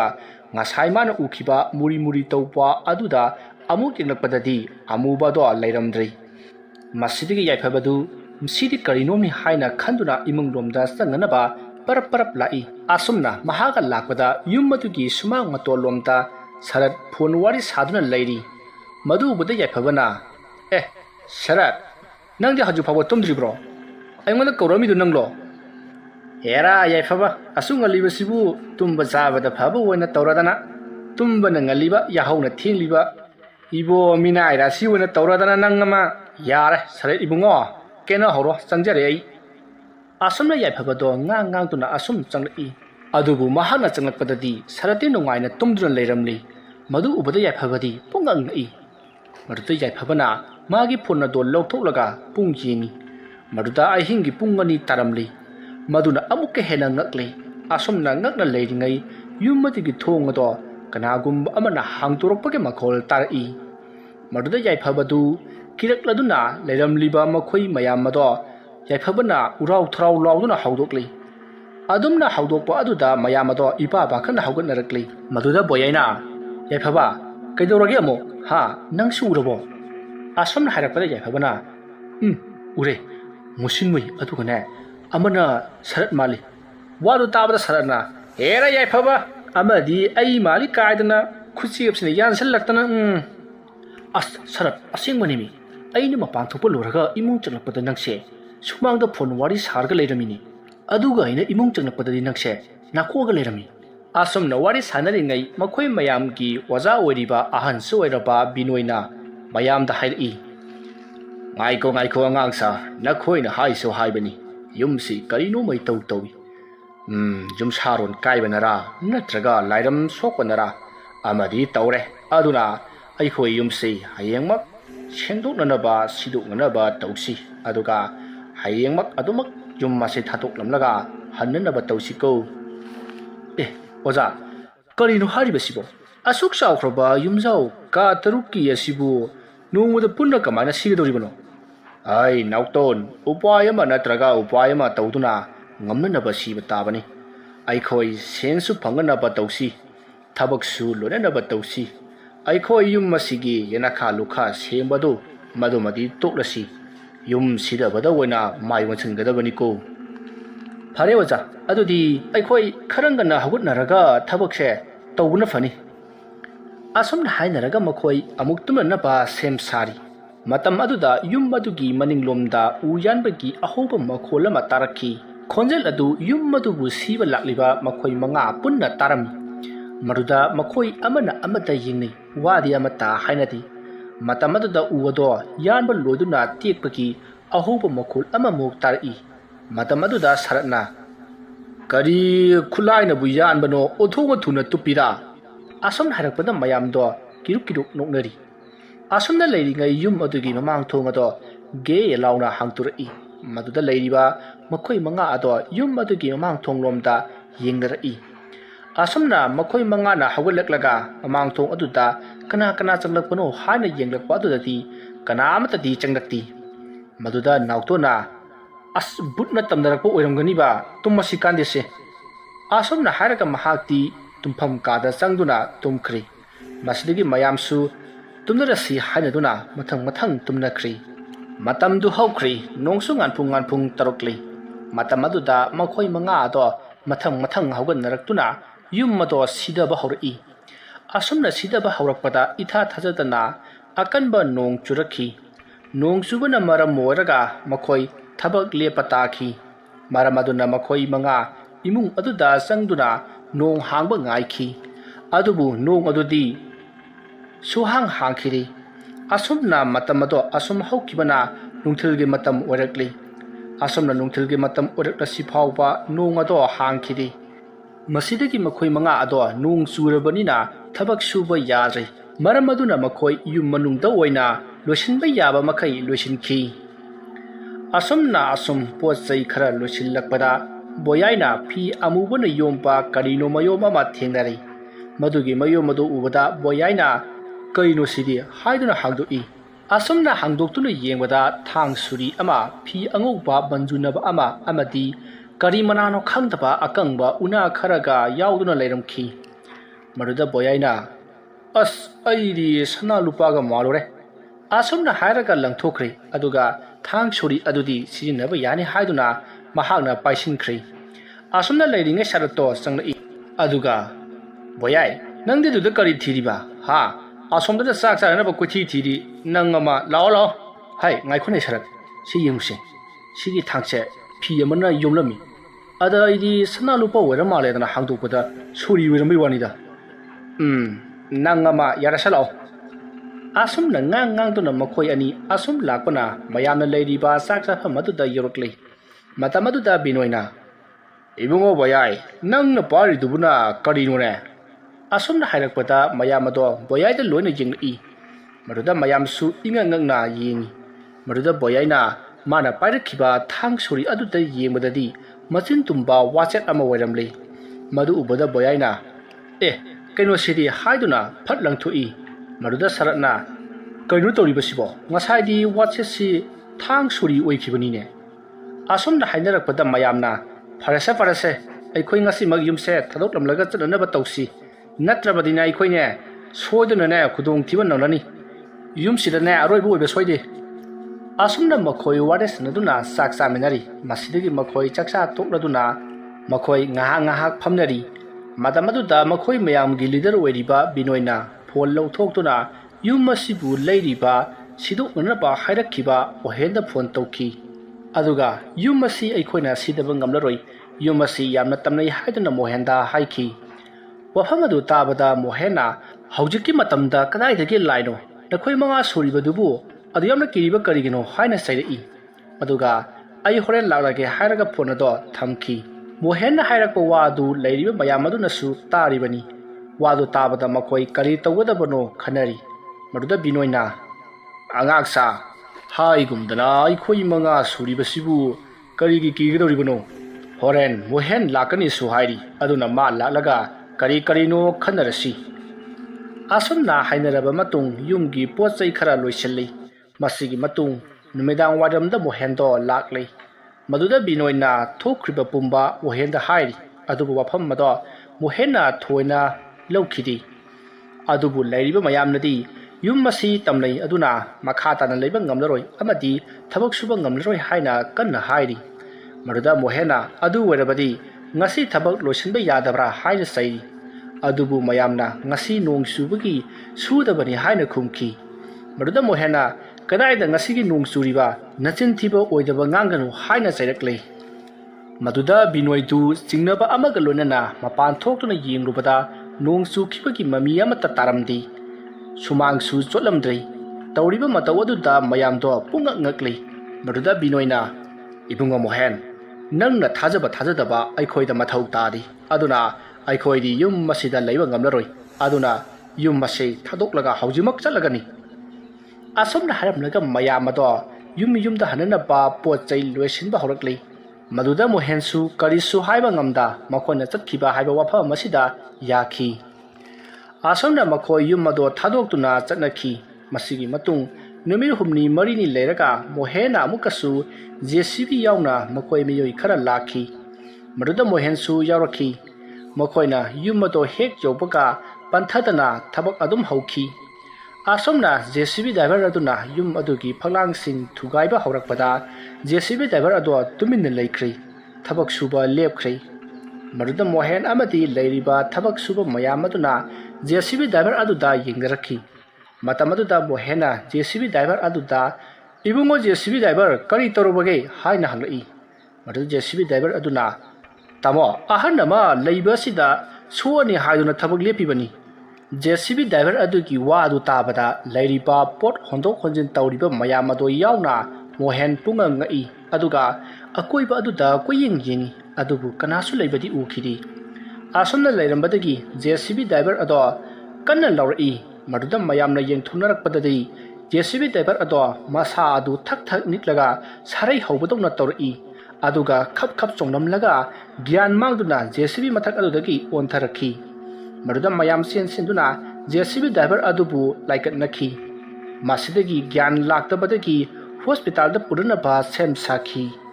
असुम तौदुना मोहेनगी गारीदा जेसीबी ड्राइवर अदो हॉस्पिटल दा पुखी थौदोक असकी मतुंग नुमित हुमनी हौख्री हौजिक्ति जेसीबी ड्राइवर अदुसु नाब खरा फरदुना युमदा पोथारी मतमदुदा मोहेंदो जेसीबी ड्राइवर अदुगी युमदा लाक्ली महान लाक्ली बादु उबदा जेसीबी ड्राइवर अदुना तमो लेंसन बिरो कदाय ता चपिरुबनो इबुंगो अइगिसी नंगिसिदा लाक्ली बनिन हे नंगबु नसा अदु खरा फरबरो होय तामो खरि नुंगाइरे अदु तामोना अइगिदा लाक्बबु करि लेरबनो अतैगी नतेदा नंग नंगहान जेसीबी मथक्ता वांथर इदुबु करी तौबगिनो हायदना हंगे लाक्लिबनि निबुंगो ओ तामो अदुगिरा अदुगिदो अइने युमदुगी फगलांग सिदबा हौरपदा अहन नम उखी अहन अदुन युमदो सिदोकपा यारोय हायना खामि मदुदा अइसु अदुम लेपले तंजा अदुदा अइगी तुंगदा मी अमना मुरुम मुरुम वारी सारकपगी मखोल ताखी मदुदा अइना येंथुलुबदा हनुबदो अइगी माइ मनाक असिदा नक्सन्ना लेरम्बी वानी मदु उबदा अइ खंगदुना कन्ना लाउखिबनी अदुबु हनुबा अदुगी सारू ngakta ngairaba मुसिन मुबा मखुट अदुना अइबु जेसीबी अदुदगी लाक्तुना इलखी अदुदगी अइ ग्यान अदुमक मांखरे तामो ओ अदुदी मफम दु लेफम गोरे चला खंगदे तामो अदुदी आइसु lai tin amukta yengthokpiyu natrabadine yam bera kaniko ado nangbu thabak chatpa ngamkhiroidro tamo ngambabudi ngamnida ada yum maduda thabak tawbadu kaya hainadraba hainadabagi yaroiko losinaba tawsi hoise tamo aine atopa ngang matharakge aduga sidanaba tawrasi hoi phare nangna fanaba silo aigidi amanaba tawrabasu iya yaida adudi kaidongai tharake aiba tamo ai hojik pau phonarage aduga hayeng se thajaraklage hoi yamna phare adudi ai amuk chatlage ne ko phani tamo asomna haina duna mohendo mayumda chakri JCB driver adusu adumak lehori asomna matam ado hokri nungthilgi numidang wairamgi matamni mohena leiriba yum adugi leikai aduda leiriba hotel aduda makhoi leikai adugi ahansing sa thaklaga wari sanari tada aibu wa matari basibu sumbro hai kari paunon hei ai tau mangol jaugi yumdu magi masa nupa aduna atopa mata yonthokla male aduda leiriba nupa aduna yummado sidoknaba tawbada laitin jamna thengnara male JCB driver adusu ahan hanuba ba ubadagi wanthadana thabak suba ngamjre hairine itaw mangol jaudu mahai onthok na hairam khrabani aduna mana sanaramba kanagi saroi ngaroi tinmu laimu mayamadu safong nakpa mawoini khangdre leikai ase karino matawrakaduribra khangdre asomna an singado hotel aduta sa thaklingai mohendo changrei aduga mahaksu sa ma kauki murda hanamana ibungo bu aikhoi asida yum leiba sidoknaba tawbudu natro hoi mani tada kamdawre yumdu sidoklabro yumdu sidoklaga kari tawgadoribonone ha nangisibo kari sage haibonone tada yumdu kanamatna sidaba ngamdre yumdu yamna tamnei hai JCB tawduna sidanaba tawbani adusu karin ui haidana adum toe hayeng budi JCB ama lakani tada aduna amu laibak yengba haibukani ado ibungo di yum madugi tamnei hariba laising adu thingnarabro thingadrida tada aidi yum maduda amukta ahing electric aduna karimata khangdi adudi ibungo ai wa ma haige nangsu nong phadokti mayamna hainaribadu summi natraga lali haibadu khangnani ngai ko amuktang yum maduda ahing le udana haibungo hoi tada ai horen numidangse yum maduda itomta ahing lekani maduda kari thorokpake haibado yenge hoi ibungo adubun hei natomda di lekanu ko nakhoi ama ani lekmino karigumba phatanungta thoklabadi nungaina debako yarida tada ai thokpa tawrage asomna hairamlaga mohen hotel adudagi thoroklei mohena asum thokibado hotel aduda phamhoriba ahan sing aduna yengduna lehawi matamadu hawkre numidangi pung 3 muk tari mohendu kanasu yaudana mayamna tamnei hariba amadi magi marup robatsanasu tamnei hariba yum maduda ahing lekani haiduna ahing lekli mahak yum aduda matomta leiduna sak thongli aduga mahak matomta sarana bani haiduna yensu thongli asomna mahakna sak thonglingai phone laksinbadagi phone da wari sanari phone da wari sanaba loraga mahak chak charingai yu khara thakki haiduna mana thongliba yen aduga yu thakli asomna matomta yu thaklingai numidangi pung mapan henjin khrei mohenchu yu phajila ngawri marda mahakna karinone yum sibu tamnei but thoi haibadaine ha kadai buti tholo dana ha lao aingoda tamnaro lao dana asomna mohendo ngang yum adugi mapanda asum thoroklei aduga mangolda phamduna ngang ba leptri asomda leiringai nupa ama thonga lomtege sangdei aduga ibungo nangbu yum sigi miro kari tawbugi nangna swasida urau thrawribone lao imung chango an nangla yum sida hanuba ma thoyaise ha nangla iba kari noni ibungo kana gi hanuba none sese imung changna sil ose asumna haiduna ahan aduna mohenbu imungda pusilai marada mohen ngang balepti asumna ngang duna lakpana yum madugi yumjaw ado yorokpada mohendo wa ngang ba chaplepi aduga maga changminrakliba ahan adu te yingi adumna yengbada ahan adu di magi manakta leiramdri maruda mohena akoiba aduda koyeng yingi asomda yenglingai yum adugi mamang thongado gamlauna thingthingki maduda mohen kanano thonglon silibado haiduna mamang thonglomda hairang lakhi aduga thongado hangana ba honari asomna mahangna hangana ba honabada thong adudi mapandagi lolkhibana hangba yadri mohen masado pakhalai kanano thonglon silise haiduna lauri matamaduda magi matung lomda mi ama khonglei thuna sen khibagi makhol ma tabadagi mahak mamai phat leithori matam aduda yum adugi sakchang lomda mi ama leibugum tori mohendo khonglei thuna sakchang lomda prap lai asumna mahakna prap lakpada ngaha nongba saratna sangrupa upu ama lehoba ka ado haujikshu mohenda mu uri ka aduda phamung ama tharami phamung adugi mathakta nupi masa ama phamduna sanaduna leiribadu ukhi madu ubada mohen kanano haiduna hangi asonna mahana hanglubada phamungda phamduna leiribi nupi masa ado mamai sat leithori adubu angakpani anga adugi mamai ado ngasai mana mangolda ukhiba maga imunga changminnarakhiba ahan adugi mamai ado oiramki madu ubada mohen swai lawi mohen ka adudagi khongpham ama ani halli asna leiringai ka adugi thong ado yamna kanna thong lonsinki mohen yum masi tasengna butthoi tamlei haiba masa masu khanglei masidagi maha yum arudagi thokhina ba honari mahana yum arudagi thokhina ba honarabasu yum adugi mamang thong ado asom wangwadagi lonsilakbana maha kari tawgadabano khangdri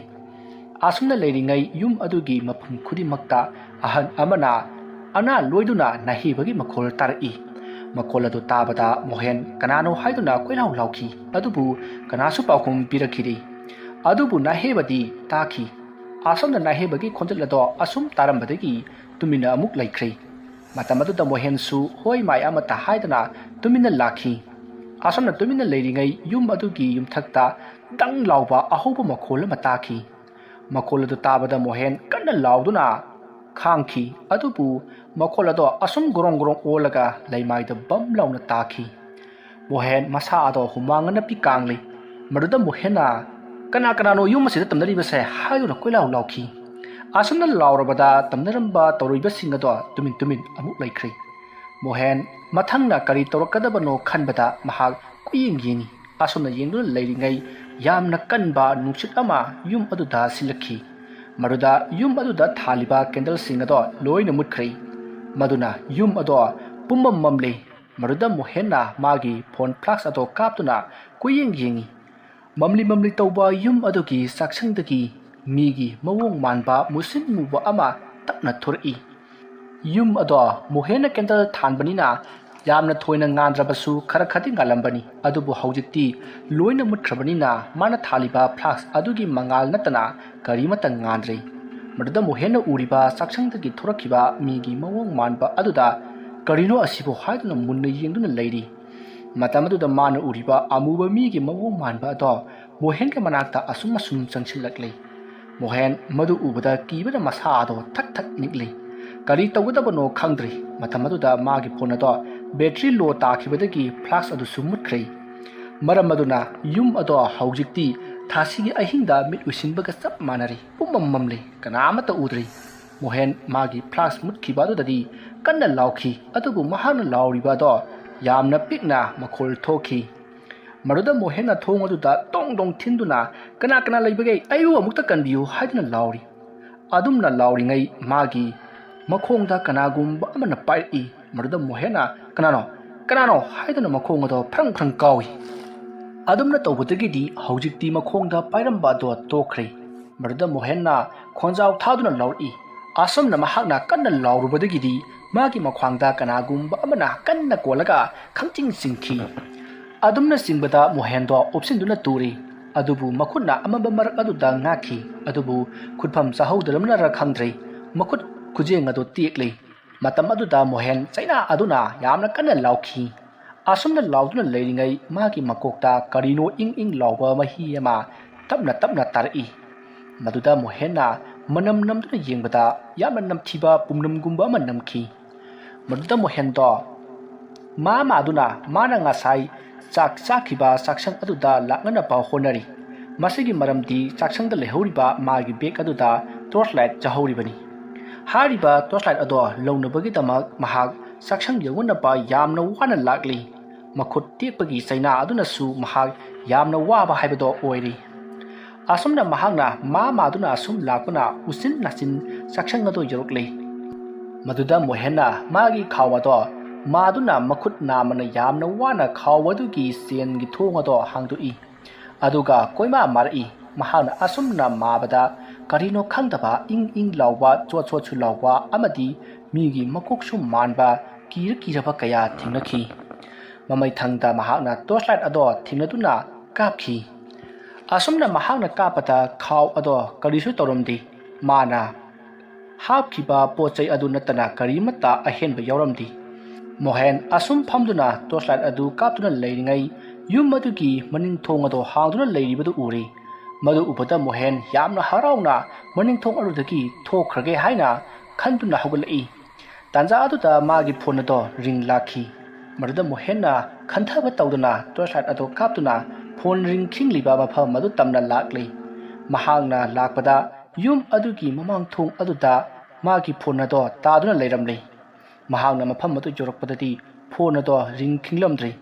ꯃꯗꯨꯗ ꯃꯣꯍꯦꯟꯅ phone ꯑꯗꯣ ꯂꯧꯈꯠꯇꯨꯅ ꯌꯦꯡꯕꯗ phone ꯑꯗꯣ switch of ꯇꯥꯗꯨꯅ ꯂꯩꯔꯝꯂꯤ ꯃꯗꯨ ꯎꯕꯗ ꯃꯣꯍꯦꯟꯗꯣ ꯄꯨꯡꯉꯛ ꯉꯛꯏ ꯃꯍꯥꯛ ꯍꯧꯖꯤꯛꯇꯗ ꯒ꯭ꯌꯥꯟ ꯂꯥꯛꯂꯤ ꯉꯁꯥꯏ ꯃꯥꯒꯤ ꯐꯣꯟ ꯑꯗꯣ ꯁ꯭ꯋꯤꯆ ꯑꯣꯐ ꯇꯥꯈ꯭ꯔꯤꯕꯅꯤ ꯍꯥꯡꯕ ꯌꯥꯈꯤꯗ꯭ꯔꯕꯅꯤ ꯑꯗꯨꯒ ꯀꯔꯝꯅ ꯃꯣꯕꯥꯏꯜ ꯑꯁꯦ ꯔꯤꯡ ꯂꯥꯛꯀꯗꯧꯔꯤꯕꯅꯣ ꯑꯁꯨꯝꯅ ꯈꯟꯗꯨꯅ ꯂꯩꯔꯤꯉꯩ ꯑꯃꯨꯛꯀꯁꯨ ꯉꯁꯥꯏꯒꯤ ꯃꯇꯧꯒꯨꯝ ꯃꯥꯒꯤ ꯃꯀꯣꯛꯇ ꯏꯪ ꯂꯥꯎꯕ ꯃꯍꯤ ꯑꯃ ꯇꯥꯔꯛꯂꯤ ꯃꯗꯨꯗ ꯃꯣꯍꯦꯟꯅ ꯃꯈꯨꯠꯅ ꯃꯥꯗꯨꯅ ꯌꯦꯡꯕꯗ ꯃꯗꯣ ꯑꯣꯏꯔꯝꯂꯤ ꯑꯣꯏꯔꯝꯕ ꯑꯗꯨꯗ ꯃꯣꯍꯦꯟ ꯃꯁꯥ ꯑꯗꯣ ꯄꯥꯈꯠꯄꯅ ꯂꯣꯏꯔꯤ ꯁꯣꯔ ꯊꯕꯦꯠ ꯍꯣꯟꯗꯨꯅ ꯃꯊꯛꯂꯣꯝꯗ ꯌꯦꯡꯈꯠꯂꯛꯄꯗ ꯑꯉꯥꯡ ꯅꯨꯄꯤ ꯃꯆꯥ ꯑꯃ ꯃꯥꯒꯤ ꯑꯁꯤꯕ ꯍꯛꯆꯥꯡ ꯌꯥꯗꯨꯅ ꯂꯩꯔꯝꯃꯤ ꯑꯉꯥꯡ ꯑꯗꯣ ꯃꯃꯤꯠꯁꯨ ꯂꯣꯏꯅ ꯀꯣꯊꯣꯛꯂꯝꯂꯤ ꯑꯗꯨꯅ ꯃꯃꯤꯠꯇꯒꯤ ꯂꯦꯞꯇꯅ ꯇꯥꯔꯛꯂꯤ ꯃꯃꯤꯠꯇꯒꯤ ꯇꯥꯔꯛꯄ ꯑꯗꯨꯅ ꯃꯣꯍꯦꯟꯒꯤ ꯃꯀꯣꯛꯀꯤ ꯁꯔꯨꯛꯇ ꯇꯥꯔꯛꯄ ꯑꯣꯏꯔꯝꯈꯤ ꯃꯣꯍꯦꯟ ꯌꯥꯝꯅ ꯀꯤꯅ ꯌꯦꯡꯗꯨꯅ ꯂꯩꯔꯤꯉꯩ ꯃꯊꯛꯇ ꯌꯥꯟꯗꯨꯅ ꯂꯩꯔꯤꯕ ꯑꯉꯥꯡ ꯅꯨꯄꯤ ꯃꯆꯥ ꯑꯗꯣ ꯂꯩꯃꯥꯏꯗ ꯕꯨꯗ꯭ꯔꯨꯞ ꯂꯥꯎꯅ ꯇꯥꯔꯛꯈꯤ ꯃꯗꯨ ꯎꯕꯗ ꯃꯣꯍꯦꯟꯗꯣ ꯀꯟꯅ ꯂꯥꯎꯔꯒ ꯆꯥꯛꯁꯪꯂꯣꯝꯗ ꯆꯦꯟꯅꯅꯕ ꯇꯧꯈꯤ ꯑꯗꯨꯕꯨ ꯃꯁꯥ ꯑꯗꯣ ꯀꯤꯕ ꯍꯦꯟꯃꯟꯈꯤꯕꯅ ꯊꯛ ꯅꯤꯛꯄꯗꯒꯤ ꯁꯟ ꯁꯥꯕꯣꯏ ꯀꯔꯤꯕꯣꯏ ꯆꯦꯜꯂꯤ ꯃꯄꯨꯡ ꯐꯥꯅ ꯂꯦꯞꯈꯠꯂꯒ ꯆꯦꯟꯕ ꯉꯝꯗ꯭ꯔꯤ ꯃꯗꯨꯗ ꯃꯣꯍꯦꯟꯅ ꯃꯥꯅ ꯄꯥꯏꯔꯤꯕ ꯇꯣꯔꯆ ꯂꯥꯏꯠ ꯑꯗꯣ ꯇꯨꯡꯂꯣꯝꯗ ꯀꯥꯞꯇꯨꯅ ꯌꯦꯡꯂꯛꯄꯗ ꯅꯨꯄꯤ ꯃꯆꯥ ꯑꯗꯨꯁꯨ ꯑꯣꯟꯊꯣꯛꯄ ꯐꯤꯕꯝ ꯑꯃꯗ ꯎꯄ꯭ꯔꯥꯡ ꯎꯞꯇꯨꯅ ꯃꯁꯝ ꯃꯅꯥ ꯏꯐꯥ ꯐꯥꯔꯒ ꯃꯃꯤꯠ ꯌꯥꯎꯗꯕ ꯃꯈꯩ ꯏꯅ ꯄꯨꯡꯉꯥꯡꯂꯕ ꯃꯃꯤꯠ ꯑꯗꯣ ꯃꯣꯍꯦꯟꯗ ꯌꯦꯡꯗꯨꯅ ꯑꯁꯨꯝ ꯆꯪꯁꯤꯜꯂꯛꯂꯤ ꯃꯗꯨ ꯎꯕꯗ ꯃꯣꯍꯦꯟ ꯀꯟꯅ ꯂꯥꯎꯔꯒ ꯆꯥꯛꯁꯪꯂꯣꯝꯗ ꯆꯦꯟꯁꯤꯜꯂꯤ ꯑꯗꯨꯒ ꯆꯥꯛꯁꯪꯒꯤ ꯍꯥꯡꯂꯤꯕ ꯊꯣꯡ ꯑꯗꯨꯗ ꯃꯍꯥꯛ ꯆꯦꯟꯊꯣꯔꯛꯂꯤ ꯇꯧꯕꯇꯕꯨ ꯃꯍꯥꯛ ꯍꯧꯖꯤꯛꯁꯨ ꯄꯥꯈꯠꯄ ꯂꯦꯞꯇ꯭ꯔꯤ ꯃꯣꯍꯦꯟꯗꯣ ꯆꯥꯛꯁꯪ ꯑꯗꯨꯗꯒꯤ ꯐꯅꯌꯥꯝ ꯁꯥꯡꯅ ꯊꯣꯔꯛꯂꯕ ꯃꯇꯨꯡ ꯇꯨꯡ ꯍꯟꯗꯨꯅ ꯌꯦꯡꯉꯤ ꯃꯍꯥꯛꯅ ꯌꯦꯡꯕꯗ ꯀꯅꯥꯁꯨ ꯇꯥꯟꯅꯔꯛꯇ꯭ꯔꯦ ꯃꯗꯨꯗ ꯃꯣꯍꯦꯟ ꯀꯤꯕ ꯄꯥꯈꯠꯄ ꯈꯔ ꯃꯈꯩꯗꯤ ꯐꯔꯤ ꯃꯁꯤꯗꯒꯤ ꯃꯍꯥꯛ ꯌꯨꯝ ꯑꯗꯨꯗꯒꯤ ꯆꯦꯟꯊꯣꯔꯛꯂꯤ ꯑꯁꯨꯝꯅ ꯃꯍꯥꯛꯅ ꯆꯦꯟꯊꯣꯔꯛꯄꯅ ꯌꯨꯝ ꯑꯗꯨꯒꯤ ꯀꯣꯟꯊꯣꯡ ꯋꯥꯡꯃ ꯂꯥꯜꯂꯝꯂꯤ ꯃꯁꯤꯗꯒꯤ ꯃꯍꯥꯛ ꯊꯣꯡꯒꯥꯜ ꯑꯃꯗ ꯆꯦꯟꯁꯤꯜꯂꯛꯇꯨꯅ ꯌꯨꯝ ꯑꯃꯗ ꯃꯇꯦꯡꯒꯤ ꯍꯥꯏꯖꯕ ꯆꯪꯂꯛꯏ ꯑꯁꯨꯝꯅ ꯃꯍꯥꯛꯅ ꯌꯨꯝ ꯑꯗꯨꯗ ꯆꯪꯂꯒ ꯊꯣꯡ ꯍꯥꯡꯕꯤꯌꯨ ꯍꯥꯏꯅ ꯍꯟꯅ ꯀꯧꯈꯤ ꯃꯗꯨꯗ ꯑꯍꯟ ꯑꯣꯏꯔꯕ ꯍꯅꯨꯕ ꯑꯃꯒ ꯅꯨꯄꯤ ꯃꯆꯥ ꯑꯃꯒ ꯊꯣꯔꯛꯏ ꯃꯗꯨ ꯎꯕꯗ ꯃꯣꯍꯦꯟꯅ ꯑꯩ ꯌꯨꯝ ꯑꯁꯤꯗ ꯉꯁꯤ ꯑꯍꯤꯡ ꯑꯁꯤꯃ ꯂꯦꯛꯆꯒꯦ ꯆꯪꯖꯐꯝ ꯄꯤꯕꯤꯌꯨ ꯍꯥꯏꯅ ꯍꯥꯏꯖꯔꯤ ꯃꯗꯨꯗ ꯑꯍꯟ ꯑꯗꯨꯅ ꯍꯣꯏ ꯀꯔꯤꯁꯨ ꯀꯥꯏꯗꯦ ꯍꯥꯏꯗꯨꯅ ꯃꯣꯍꯦꯟꯕꯨ ꯏꯃꯨꯡ ꯑꯗꯨꯗ ꯄꯨꯁꯤꯜꯂꯛꯏ ꯃꯣꯍꯦꯟꯅ ꯏꯃꯨꯡ ꯑꯗꯨ ꯆꯪꯂꯛꯄꯗ ꯃꯍꯥꯛ ꯏꯉꯛ ꯉꯛꯄꯒꯨꯝ ꯇꯧꯏ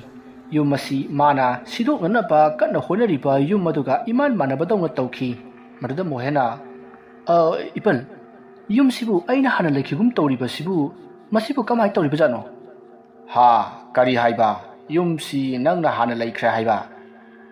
ꯑꯁꯨꯝꯅ ꯍꯥꯏꯔꯝꯃꯒ ꯑꯍꯟ ꯑꯗꯣ ꯐꯨꯛ ꯍꯧꯒꯠꯂꯛꯂꯒ ꯆꯠꯈꯤ ꯃꯗꯨꯗ ꯅꯨꯄꯤ ꯃꯆꯥ ꯑꯗꯨꯁꯨ ꯏꯅꯈꯤ ꯃꯣꯍꯦꯟꯗꯣ ꯇꯨꯃꯤꯟꯅ ꯎꯪꯗꯨꯅ ꯇꯨꯃꯤꯟꯅ ꯐꯝꯗꯨꯅ ꯂꯩꯍꯧꯈꯤ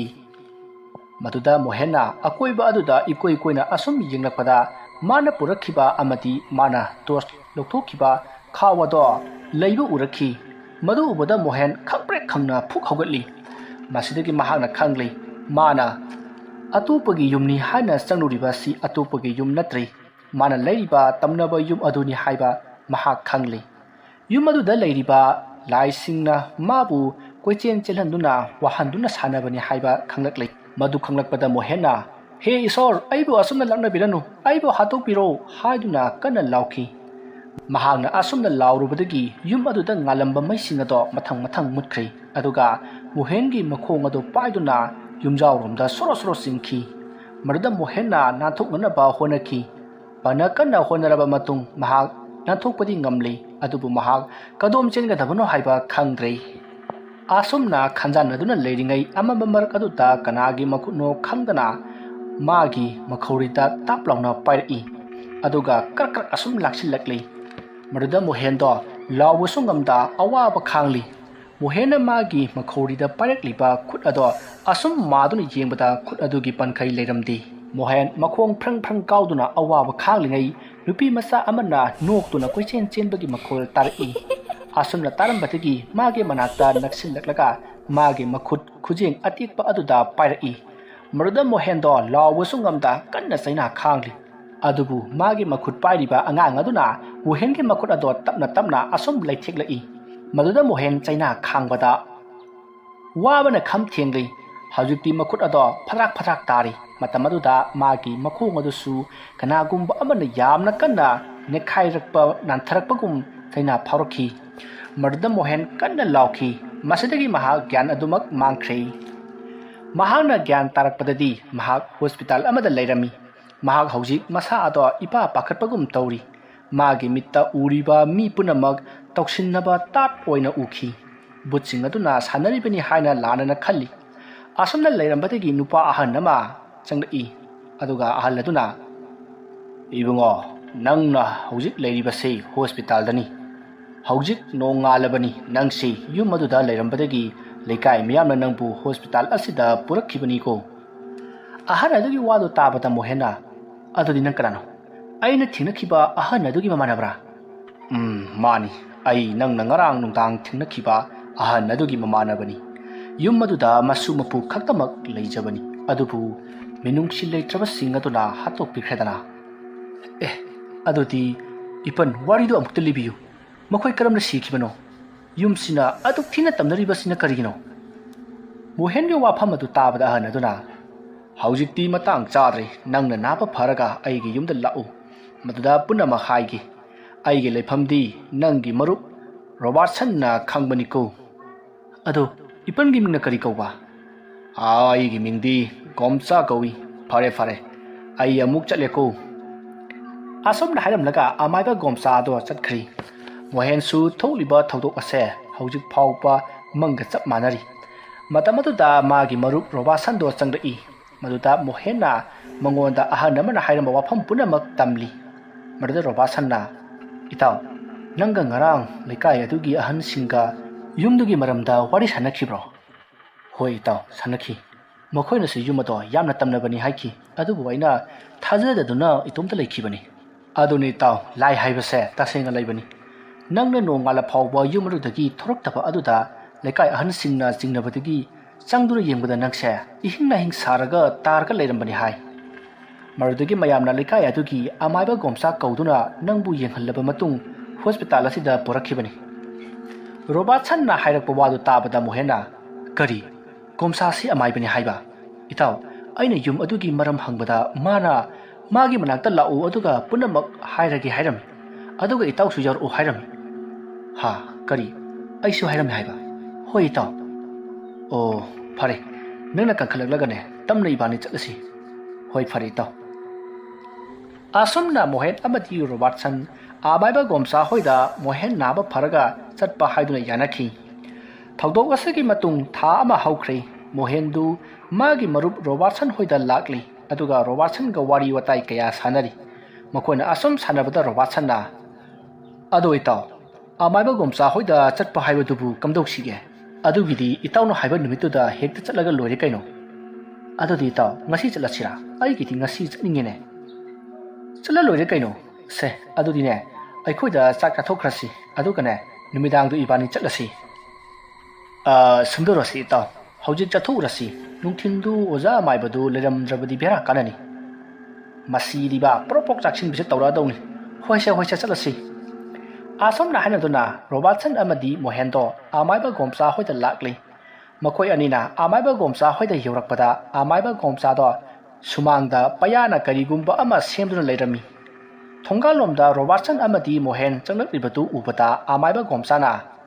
"ꯍꯩꯃꯥ, ꯅꯈꯣꯏ ꯑꯅꯤ ꯂꯥꯛꯂꯤꯕ꯭ꯔꯥ? ꯆꯪꯂꯛꯎ꯫ ꯍꯥꯏ, ꯅꯈꯣꯏ ꯀꯅꯥ ꯀꯅꯥ ꯂꯩꯒꯦ? ꯐꯤꯗꯥ ꯑꯅꯤꯇ ꯄꯨꯊꯣꯔꯛꯎ ꯍꯩ꯫ ꯉꯥꯏꯈꯣ, ꯅꯈꯣꯏ ꯑꯅꯤ ꯍꯧꯅꯔꯒ ꯂꯥꯛꯂꯤꯕ ꯑꯁꯤꯕꯨ ꯀꯔꯤ ꯊꯕꯛꯀꯤꯅꯣꯅꯦ? ꯑꯔꯨꯕ ꯋꯥꯔꯤ ꯑꯃꯒꯤ ꯃꯥꯜꯂꯤꯗ ꯍꯥ ꯔꯣꯕꯥꯔꯠ? ꯍꯣꯏ ꯑꯣꯖꯥ, ꯑꯩꯈꯣꯏꯒꯤꯁꯤ ꯑꯣꯖꯥꯒ ꯇꯥꯟꯅꯗꯕ ꯌꯥꯗ꯭ꯔꯕ ꯋꯥꯐꯝ ꯑꯃꯒꯤ ꯂꯥꯛꯆꯔꯤꯕꯅꯤ꯫ ꯑꯁꯣꯝꯅ ꯃꯈꯣꯏ ꯋꯥꯔꯤ ꯁꯥꯟꯅꯔꯤꯉꯩ ꯒꯣꯝꯆꯥꯒꯤ ꯃꯃꯧ ꯅꯨꯄꯤ ꯑꯃꯅ ꯃꯣꯔꯥ ꯑꯅꯤ ꯄꯨꯊꯣꯔꯛꯂꯤ꯫ ꯃꯗꯨꯗ ꯃꯣꯍꯦꯟ ꯑꯃꯗꯤ ꯔꯣꯕꯥꯔꯠꯇꯨ ꯐꯝꯂꯤ꯫ ꯃꯇꯝ ꯑꯗꯨꯗ ꯃꯣꯍꯦꯟꯅ ꯑꯃꯥꯏꯕ ꯒꯣꯝꯆꯥꯗ ꯍꯥꯏꯔꯛꯏ, "ꯑꯣꯖꯥ, ꯑꯩꯅ ꯍꯟꯗꯛ ꯂꯩꯖꯔꯤꯕ ꯌꯨꯝ ꯍꯤꯡꯈꯣꯜ ꯑꯁꯦ ꯀꯔꯝ ꯇꯧꯕꯖꯥꯠꯅꯣ? ꯃꯁꯤꯕꯨ ꯀꯅꯥ ꯑꯃꯠꯇ ꯑꯗꯨꯃꯛ ꯂꯩꯕ ꯌꯥꯔꯣꯏꯗ꯭ꯔꯣ?" ꯏꯕꯨꯡꯉꯣ ꯃꯣꯍꯦꯟ, ꯌꯨꯝ ꯑꯁꯤꯗ ꯊꯋꯥꯏ ꯈꯔ ꯂꯩ꯫ ꯍꯥꯏꯔꯤꯕ ꯊꯋꯥꯏꯁꯤꯡ ꯑꯁꯤ ꯂꯣꯏꯁꯤꯟꯗꯨꯅ ꯃꯈꯣꯏꯒꯤ ꯍꯧꯅꯕꯤ ꯃꯇꯨꯡ ꯏꯟꯅ ꯂꯣꯏꯁꯤꯟꯗꯨꯅ ꯂꯥꯏꯔꯝꯂꯦꯟꯗ ꯊꯥꯗꯨꯅ ꯃꯨꯛꯇꯤ ꯄꯤꯗ꯭ꯔꯤꯕ ꯐꯥꯎꯕꯗꯤ ꯌꯥꯒꯗꯕ ꯃꯥꯟꯗꯦ꯫ ꯑꯗꯨꯅ ꯃꯈꯣꯏꯁꯤꯡ ꯑꯁꯤ ꯍꯥꯟꯅꯅ ꯂꯣꯏꯁꯤꯟꯕ ꯃꯊꯧ ꯇꯥꯒꯅꯤꯀꯣ꯫ ꯑꯃꯥꯏꯕ ꯒꯣꯝꯆꯥꯒꯤ ꯋꯥꯍꯩ ꯑꯗꯨ ꯇꯥꯕꯗ ꯔꯣꯕꯥꯔꯠꯁꯟꯅ ꯑꯃꯨꯛ, "ꯑꯣꯖꯥ, ꯃꯇꯧ ꯀꯔꯝꯅ ꯑꯩꯒꯤ ꯏꯄꯥꯒꯤ ꯌꯨꯝꯁꯤꯕు ꯊꯋꯥꯏ ꯃꯌꯥꯝꯒꯤ ꯍꯧꯔꯛꯐꯝ ꯑꯣꯏꯔꯤꯕꯅꯣ ꯑꯣꯖꯥ?" "ꯏꯕꯨꯡꯉꯣ, ꯅꯪꯒꯤ ꯄꯥꯕꯨꯡ ꯑꯗꯨ ꯀꯔꯝꯅ ꯁꯤꯈꯤꯕꯅꯣ ꯍꯥꯏꯕꯗꯣ ꯅꯪ ꯈꯪꯂꯩꯅꯤꯗ꯫ ꯑꯣꯖꯥ, ꯄꯥꯕꯨꯡꯅ ꯁꯤꯕ ꯀꯥꯟꯗꯨꯗꯗꯤ ꯑꯩ ꯃꯄꯥꯟꯂꯝꯗ ꯏꯍꯩ ꯇꯝꯗꯨꯅ ꯂꯩ꯫ ꯑꯗꯨꯅ ꯁꯤꯔꯦ ꯍꯥꯏꯕꯗꯅꯤ ꯈꯪꯕ, ꯀꯔꯝꯅ ꯁꯤꯕꯅꯣ ꯍꯥꯏꯕꯗꯨꯃꯗꯤ ꯑꯩ ꯍꯧꯖꯤꯛ ꯐꯥꯎꯕ ꯈꯪꯗ꯭ꯔꯤ ꯑꯣꯖꯥ." "ꯑꯣ, ꯐꯔꯦ, ꯑꯩ ꯍꯥꯏꯒꯦꯀꯣ꯫ ꯌꯨꯝ ꯑꯁꯤꯗ ꯑꯩꯒꯤ ꯃꯔꯨꯞ ꯃꯥꯡꯒꯣꯜꯖꯥꯎꯗꯣ ꯃꯥꯒꯤ ꯃꯆꯥꯅꯨꯄꯥ ꯑꯍꯟꯅ ꯍꯨꯟꯗꯣꯛꯂꯝꯕ ꯃꯁꯨꯅꯨꯄꯤ ꯆꯟꯆꯟꯒ ꯄꯨꯟꯅ ꯂꯩꯗꯨꯅ ꯌꯥꯝꯅ ꯏꯪꯅ ꯆꯤꯛꯅ ꯂꯩꯖꯕꯅꯤ꯫ ꯑꯩꯒꯤ ꯃꯔꯨꯞ ꯃꯥꯡꯒꯣꯜꯖꯥꯎꯗꯣ ꯃꯇꯝꯁꯤꯒꯤ ꯑꯍꯩꯕ ꯑꯐꯥꯎꯕ ꯑꯃꯥꯏꯕ ꯑꯃꯅꯤ꯫ ꯃꯁꯤꯒꯤ ꯃꯇꯝꯒꯤ ꯃꯇꯨꯡ ꯏꯟꯅ ꯃꯁꯨꯅꯨꯄꯤ ꯆꯟꯆꯟꯗꯣ ꯆꯥꯎꯕ ꯁꯥꯔꯦꯞ ꯐꯥꯔꯛꯇꯨꯅ ꯃꯁꯛ ꯃꯇꯧ ꯐꯖꯕꯤ ꯂꯩꯁꯥꯕꯤ ꯃꯆꯥ ꯑꯃ ꯑꯣꯏꯔꯛꯈꯤ꯫ ꯐꯖꯕ ꯄꯣꯠꯀꯤ ꯑꯄꯥꯝꯕ ꯀꯜꯂꯛꯄ ꯌꯥꯝꯕꯒꯨꯝ ꯆꯟꯆꯟꯒꯤ ꯐꯖꯕ ꯃꯁꯛ ꯑꯗꯨꯗ ꯀꯜꯂꯛꯄ ꯃꯤꯍꯧꯕ ꯑꯄꯥꯝꯕ ꯃꯁꯤꯡ ꯌꯥꯝꯃꯛꯈꯤ꯫ ꯃꯔꯝ ꯑꯗꯨꯅ ꯃꯥꯒꯤ ꯐꯖꯕ ꯃꯁꯛ ꯑꯗꯨꯅ ꯃꯥꯒꯤ ꯁꯤꯅꯕꯒꯤ ꯂꯝꯕꯤ ꯑꯣꯏꯈꯤꯕꯅꯤ꯫ ꯅꯣꯡꯃ ꯅꯨꯃꯤꯗꯥꯡ ꯋꯥꯏꯔꯝ ꯑꯃ ꯑꯩꯒꯤ ꯏꯇꯥꯎ ꯃꯥꯡꯒꯣꯜꯖꯥꯎꯅ ꯃꯤ ꯑꯃ ꯂꯥꯌꯦꯡꯂꯨꯔꯒ ꯍꯜꯂꯛꯄꯗ ꯃꯥꯒꯤ ꯃꯁꯨꯅꯨꯄꯤ ꯆꯟꯆꯟꯗꯣ ꯌꯥꯝꯅ ꯋꯥꯅ ꯀꯞꯇꯨꯅ ꯂꯩꯔꯝꯈꯤ꯫ ꯃꯗꯨꯗ ꯏꯇꯥꯎ ꯃꯥꯡꯒꯣꯜꯖꯥꯎꯅ ꯆꯪꯁꯤꯟꯗꯨꯅ ꯆꯤꯡꯅꯕ ꯑꯃꯒ ꯂꯣꯏꯅꯅ ꯋꯥꯍꯪ ꯀꯌꯥ ꯍꯪꯈꯤ꯫ ꯃꯗꯨꯗ ꯃꯁꯨꯅꯨꯄꯤ ꯆꯟꯆꯟꯅ ꯌꯨꯝ ꯑꯗꯨꯗ ꯃꯩꯔꯥꯕ ꯑꯃꯗꯤ ꯃꯥꯒꯤ ꯀꯥꯡꯕꯨ ꯂꯥꯛꯇꯨꯅ ꯃꯥꯕꯨ ꯑꯣꯠ ꯅꯩꯗꯨꯅ ꯃꯈꯣꯏꯒꯤ ꯑꯅꯤꯡꯕ ꯑꯄꯥꯝꯕ ꯄꯨꯝꯅꯃꯛ ꯄꯥꯡꯊꯣꯛꯂꯝꯂꯦ ꯍꯥꯏꯅ ꯄꯥꯎ ꯇꯝꯈꯤ꯫ ꯄꯥꯎ ꯑꯗꯨ ꯇꯥꯕꯗ ꯏꯇꯥꯎ ꯃꯥꯡꯒꯣꯜꯖꯥꯎꯗꯣ ꯌꯥꯝꯅ ꯁꯥꯎꯈꯤ꯫ ꯃꯈꯣꯏ ꯂꯣꯏꯅꯃꯛ ꯇꯨꯝꯅ ꯍꯥꯠꯀꯦ ꯍꯥꯏꯅ ꯈꯟꯈꯤ꯫ ꯅꯨꯃꯤꯠ ꯑꯗꯨꯒꯤ ꯅꯨꯃꯤꯗꯥꯡꯗ ꯏꯇꯥꯎ ꯃꯥꯡꯒꯣꯜꯖꯥꯎꯗꯣ ꯑꯩꯒꯤ ꯌꯨꯝꯗ ꯂꯣꯟꯅ ꯂꯥꯛꯈꯤ꯫ ꯑꯗꯨꯒ ꯂꯩꯋꯥ ꯃꯟꯇ꯭ꯔ ꯑꯃꯅ ꯁꯦꯝꯕ ꯈꯨꯠꯂꯥꯏ ꯑꯃ ꯄꯤꯌꯨ ꯍꯥꯏꯅ ꯂꯥꯛꯈꯤ꯫ ꯃꯗꯨꯗ ꯑꯩꯅ ꯀꯔꯤ ꯃꯔꯝꯒꯤꯅꯣ ꯍꯥꯏꯅ ꯍꯪꯕꯗ ꯃꯁꯨꯅꯨꯄꯤꯗ ꯃꯩꯔꯥꯕꯒꯤ ꯀꯥꯡꯕꯨꯅ ꯑꯣꯠ ꯅꯩꯔꯝꯕꯒꯤ ꯋꯥꯔꯤ ꯄꯨꯝꯕ ꯇꯝꯈꯤ꯫ ꯃꯇꯝ ꯑꯗꯨꯗ ꯏꯇꯥꯎꯅ ꯍꯥꯏꯔꯝꯈꯤ, "ꯏꯇꯥꯎ, ꯑꯩꯕꯨ ꯀꯅꯥꯁꯨ ꯂꯩꯇ꯭ꯔꯦ, ꯍꯅꯨꯕꯅꯤ, ꯑꯁꯣꯟꯕꯅꯤ, ꯀꯩꯗꯧꯖꯔꯨꯅꯤ ꯍꯥꯏꯗꯅ ꯇꯧꯔꯝꯂꯤꯕꯅꯤ꯫ ꯑꯗꯨꯅ ꯑꯩꯒꯤ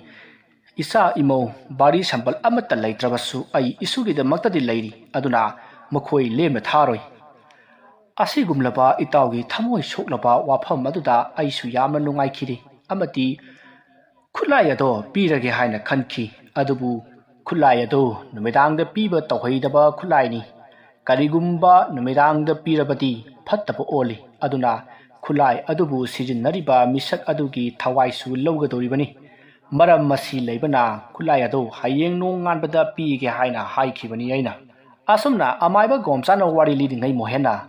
"ꯑꯣꯖꯥ, ꯄꯥꯕꯨꯡ ꯃꯥꯡꯒꯣꯜꯖꯥꯎꯒꯤ ꯅꯨꯄꯤ ꯑꯃꯗꯤ ꯃꯃꯧ ꯃꯥꯒꯤ ꯁꯥꯒꯩ ꯅꯥꯇꯩ ꯑꯃꯠꯇ ꯂꯩꯇꯕ꯭ꯔꯣ?" "ꯏꯕꯨꯡꯉꯣ, ꯃꯥꯒꯤ ꯅꯨꯄꯤꯗꯤ ꯁꯤꯈꯤꯕ ꯀꯨꯏꯔꯦ꯫ ꯑꯗꯨꯒ ꯆꯟꯆꯟꯒꯤ ꯃꯃꯥꯗꯤ ꯃꯥꯒꯤ ꯃꯄꯥꯅ ꯁꯤꯈꯤꯕ ꯆꯍꯤ ꯐꯥꯔꯛꯄꯗ ꯑꯇꯣꯞꯄ ꯑꯃꯗ ꯃꯌꯨꯝ ꯄꯥꯟꯗꯨꯅ ꯂꯩꯈ꯭ꯔꯦ꯫ ꯏꯇꯥꯎ ꯃꯥꯡꯒꯣꯜꯖꯥꯎꯁꯦ ꯃꯐꯝ ꯑꯁꯤꯗꯒꯤ ꯅꯠꯇꯦ, ꯑꯊꯥꯞꯄ ꯃꯐꯝ ꯑꯃꯗꯒꯤꯅꯤ꯫ ꯃꯐꯝ ꯑꯁꯤꯗ ꯌꯨꯝ ꯍꯣꯡꯂꯛꯇꯨꯅ ꯃꯆꯥꯅꯨꯄꯥ ꯑꯃꯒ ꯅꯨꯄꯤ ꯑꯃꯒ ꯄꯨꯟꯅ ꯅꯨꯡꯉꯥꯏꯅ ꯂꯩꯔꯛꯈꯤꯕꯅꯤ꯫ ꯃꯆꯥꯅꯨꯄꯥꯗꯤ ꯑꯅꯤꯅꯤ꯫ ꯑꯃꯅ ꯃꯥꯒꯤ ꯅꯨꯄꯤꯒꯤ ꯃꯄꯥꯝꯗ ꯃꯕꯣꯛ ꯃꯄꯨꯅ ꯌꯣꯛꯍꯧꯈꯤ꯫ ꯑꯗꯨꯕꯨ ꯃꯆꯥꯅꯨꯄꯥ ꯑꯍꯟꯗꯣ ꯃꯁꯨꯅꯨꯄꯤꯅ ꯆꯍꯤ ꯑꯃ ꯐꯥꯔꯛꯄꯗ ꯂꯥꯏꯕꯛ ꯊꯤꯕ ꯑꯦꯛꯁꯤꯗꯦꯟ ꯑꯃꯗ ꯂꯩꯈꯤꯗ꯭ꯔꯦ꯫ ꯃꯔꯨꯗꯒꯤ ꯑꯗꯨꯝ ꯀꯥꯡꯈꯣꯡ ꯆꯥꯏꯕ ꯌꯨꯝꯕꯥꯟ ꯑꯃ ꯑꯣꯏꯔꯛꯈꯤ꯫ ꯃꯆꯥꯅꯨꯄꯤꯗꯨꯗꯤ ꯁꯤꯐꯥꯏ ꯑꯃꯗ ꯃꯌꯨꯝ ꯄꯥꯟꯗꯨꯅ ꯑꯊꯥꯞꯄ ꯗꯦꯁꯗ ꯂꯩꯈ꯭ꯔꯦ꯫ ꯃꯁꯤꯗꯒꯤ ꯏꯇꯥꯎ ꯃꯥꯡꯒꯣꯜꯖꯥꯎꯗꯣ ꯌꯨꯝ ꯑꯗꯨꯗ ꯃꯁꯨꯅꯨꯄꯤ ꯑꯗꯨꯒ ꯃꯈꯣꯏ ꯑꯅꯤꯗꯪ ꯂꯩꯔꯛꯈꯤꯕꯅꯤ ꯏꯕꯨꯡꯉꯣ꯫ ꯑꯣ, ꯑꯗꯨꯗꯤ ꯏꯇꯥꯎ ꯔꯣꯕꯥꯔꯠ, ꯅꯪꯅ ꯍꯥꯟꯅ ꯂꯩꯔꯝꯕ ꯌꯨꯝꯗꯨꯗꯤ ꯏꯃꯥꯒꯤ ꯃꯄꯥꯝ ꯑꯣꯏꯔꯦ? ꯃꯥꯅꯤ ꯏꯇꯥꯎ, ꯂꯝꯒꯤ ꯃꯇꯥꯡꯗ ꯑꯁꯨꯝ ꯈꯟꯅꯔꯛꯄꯗꯒꯤ ꯑꯩꯈꯣꯏ ꯄꯥꯕꯨꯡꯒꯤ ꯌꯨꯝ ꯑꯁꯤꯗ ꯑꯃꯨꯛ ꯂꯥꯛꯈꯤꯕꯅꯤ, ꯑꯗꯨꯕꯨ ꯌꯨꯝꯁꯤꯅꯁꯨ ꯑꯩꯈꯣꯏꯕꯨ ꯆꯪꯖꯐꯝ ꯄꯤꯕꯤꯗ꯭ꯔꯦ꯫ ꯐꯔꯦꯁꯦ, ꯀꯩꯁꯨ ꯈꯜꯂꯨꯔꯅꯨ꯫ ꯑꯗꯣ ꯑꯣꯖꯥ, ꯉꯁꯥꯏꯒꯤ ꯋꯥꯔꯤꯗꯨ ꯀꯝꯗꯧꯈ꯭ꯔꯕꯒꯦ? ꯀꯃꯥꯏ ꯇꯧꯕ ꯋꯥꯔꯤꯅꯣꯅꯦ? ꯄꯥꯕꯨꯡ ꯃꯥꯡꯒꯣꯜꯖꯥꯎꯅ ꯈꯨꯠꯂꯥꯏ ꯂꯧꯕ ꯂꯥꯛꯄꯗ ꯑꯣꯖꯥꯅ ꯅꯨꯃꯤꯗꯥꯡꯅꯤ ꯄꯤꯕ ꯌꯥꯔꯣꯏ ꯍꯥꯏꯕꯗꯒꯤ ꯆꯠꯈꯤ ꯍꯥꯏꯕ꯭ꯔꯥ ꯀꯩꯅꯣꯝ ꯍꯥꯏꯈꯤꯕꯅꯤ꯫ ꯑꯣ, ꯑꯗꯨꯒꯤꯔꯥ? ꯑꯩꯅ ꯅꯨꯃꯤꯗꯥꯡꯗꯗꯤ ꯅꯪꯅ ꯍꯦꯟꯅ ꯈꯪꯂꯤꯕꯗꯨꯉꯥꯏ ꯈꯨꯠꯂꯥꯏ ꯑꯁꯤ ꯄꯤꯕ ꯌꯥꯗꯦ ꯍꯥꯏꯕ ꯑꯗꯨꯗ ꯃꯥꯁꯨ ꯍꯌꯦꯡ ꯑꯌꯨꯛ ꯉꯟꯅ ꯂꯧꯕ ꯂꯥꯛꯂꯒꯦ ꯍꯥꯏꯔꯝꯂꯒ ꯃꯍꯥꯛ ꯆꯠꯈ꯭ꯔꯦ꯫ ꯑꯗꯨꯕꯨ ꯃꯍꯥꯛꯅ ꯌꯨꯝ ꯌꯧꯔꯛꯄꯗꯗꯤ ꯃꯁꯨꯅꯨꯄꯤ ꯆꯟꯆꯟꯗꯨ ꯌꯨꯝ ꯑꯗꯨꯒꯤ ꯌꯨꯝꯕꯤꯈꯣꯡꯗ ꯊꯧꯔꯤ ꯌꯥꯟꯗꯨꯅ ꯂꯩꯔꯝꯈꯤ꯫ ꯃꯗꯨ ꯎꯕꯗ ꯏꯇꯥꯎ ꯃꯥꯡꯒꯣꯜꯖꯥꯎ ꯃꯥꯡꯂꯦ ꯍꯥꯏꯗꯨꯅ ꯆꯦꯟꯁꯤꯟꯈꯤ꯫ ꯃꯍꯥꯛꯅ ꯆꯦꯟꯁꯤꯟꯕꯗ ꯌꯨꯝ ꯑꯗꯨꯒꯤ ꯃꯅꯤꯡꯂꯣꯝꯗ ꯃꯈꯣꯏ ꯅꯨꯄꯥ ꯈꯔꯁꯨ ꯆꯦꯟꯈꯤ꯫ ꯃꯗꯨꯗ ꯏꯇꯥꯎ ꯃꯥꯡꯒꯣꯜꯖꯥꯎꯅ ꯈꯪꯂꯦ ꯊꯕꯛ ꯑꯁꯤ ꯃꯩꯔꯥꯕ ꯍꯣꯏꯅ ꯇꯧꯕꯅꯤ ꯍꯥꯏꯕꯁꯤ꯫ ꯏꯇꯥꯎꯗꯣ ꯌꯥꯝꯅ ꯀꯞꯈꯤ꯫ ꯃꯁꯤꯒꯤ ꯃꯇꯨꯡ ꯃꯁꯨꯅꯨꯄꯤ ꯂꯩꯈꯤꯗꯕ ꯆꯍꯤ ꯐꯥꯔꯛꯄꯗ ꯏꯇꯥꯎ ꯑꯗꯨꯁꯨ ꯂꯩꯀꯥꯏꯒꯤ ꯍꯩꯅꯧ ꯄꯥꯝꯕꯤ ꯑꯃꯗ ꯊꯧꯔꯤ ꯌꯥꯟꯗꯨꯅ ꯁꯤꯔꯝꯈꯤ꯫ ꯂꯩꯀꯥꯏ ꯃꯤꯌꯥꯝ ꯄꯨꯝꯅꯃꯛ ꯌꯥꯝꯅ ꯅꯨꯡꯉꯥꯏꯅꯈꯤꯗꯦ꯫ ꯃꯗꯨꯗ ꯍꯦꯟꯅ ꯉꯛꯂꯤꯕꯗꯤ ꯏꯕꯨꯡꯉꯣ ꯈꯣꯏ, ꯌꯥꯝꯅ ꯍꯩꯁꯤꯡꯂꯕ ꯎ ꯀꯥꯕꯗ ꯌꯣꯡꯒꯨꯝꯂꯕ ꯃꯤꯁꯛ ꯑꯃꯅ ꯐꯥꯎꯕ ꯀꯥꯕꯗ ꯋꯥꯅ ꯊꯣꯛꯂꯒꯗꯕ ꯂꯥꯏꯑꯣꯏꯔꯕ ꯍꯩꯅꯧ ꯄꯥꯝꯕꯤ ꯑꯗꯨꯗꯨꯕꯨ ꯃꯗꯨꯗ ꯏꯇꯥꯎꯅ ꯀꯥꯔꯒ ꯊꯧꯔꯤ ꯌꯥꯜꯂꯝꯕꯗꯨ, ꯃꯗꯨꯅꯤꯁꯦ ꯑꯉꯛꯄꯁꯤ꯫ ꯃꯗꯨꯗꯅꯦ ꯃꯌꯥꯝ ꯄꯨꯝꯅꯃꯛ ꯉꯛꯈꯤꯕꯅꯤ꯫ ꯃꯁꯤꯗꯒꯤ ꯍꯦꯟꯅ ꯀꯤꯔꯤꯕ ꯑꯃꯅ ꯏꯇꯥꯎꯒꯤ ꯑꯁꯤꯕ ꯍꯛꯆꯥꯡ ꯑꯗꯨ ꯁꯪꯁꯀꯥꯔ ꯇꯧꯔꯤꯉꯩꯗ ꯃꯩ ꯃꯔꯛꯇꯒꯤ ꯑꯅꯤꯔꯛꯅꯤ ꯍꯧꯒꯠꯇꯨꯅ ꯐꯝꯂꯛꯈꯤꯕꯁꯤ꯫ ꯃꯗꯨꯗꯒꯤ ꯃꯌꯥꯝꯅ ꯎ ꯅꯟꯕꯗꯨꯅ ꯌꯥꯔꯔꯣꯏ ꯍꯥꯏꯗꯨꯅꯅꯦ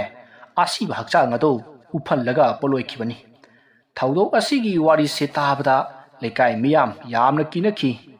ꯀꯤꯅꯕ ꯑꯗꯨꯒꯤ ꯃꯊꯛꯇ ꯍꯦꯟꯅ ꯀꯤꯔꯤꯕꯗꯤ ꯃꯁꯨꯅꯨꯄꯤ ꯆꯟꯆꯟꯕꯨ ꯑꯣꯠ ꯅꯩꯗꯨꯅ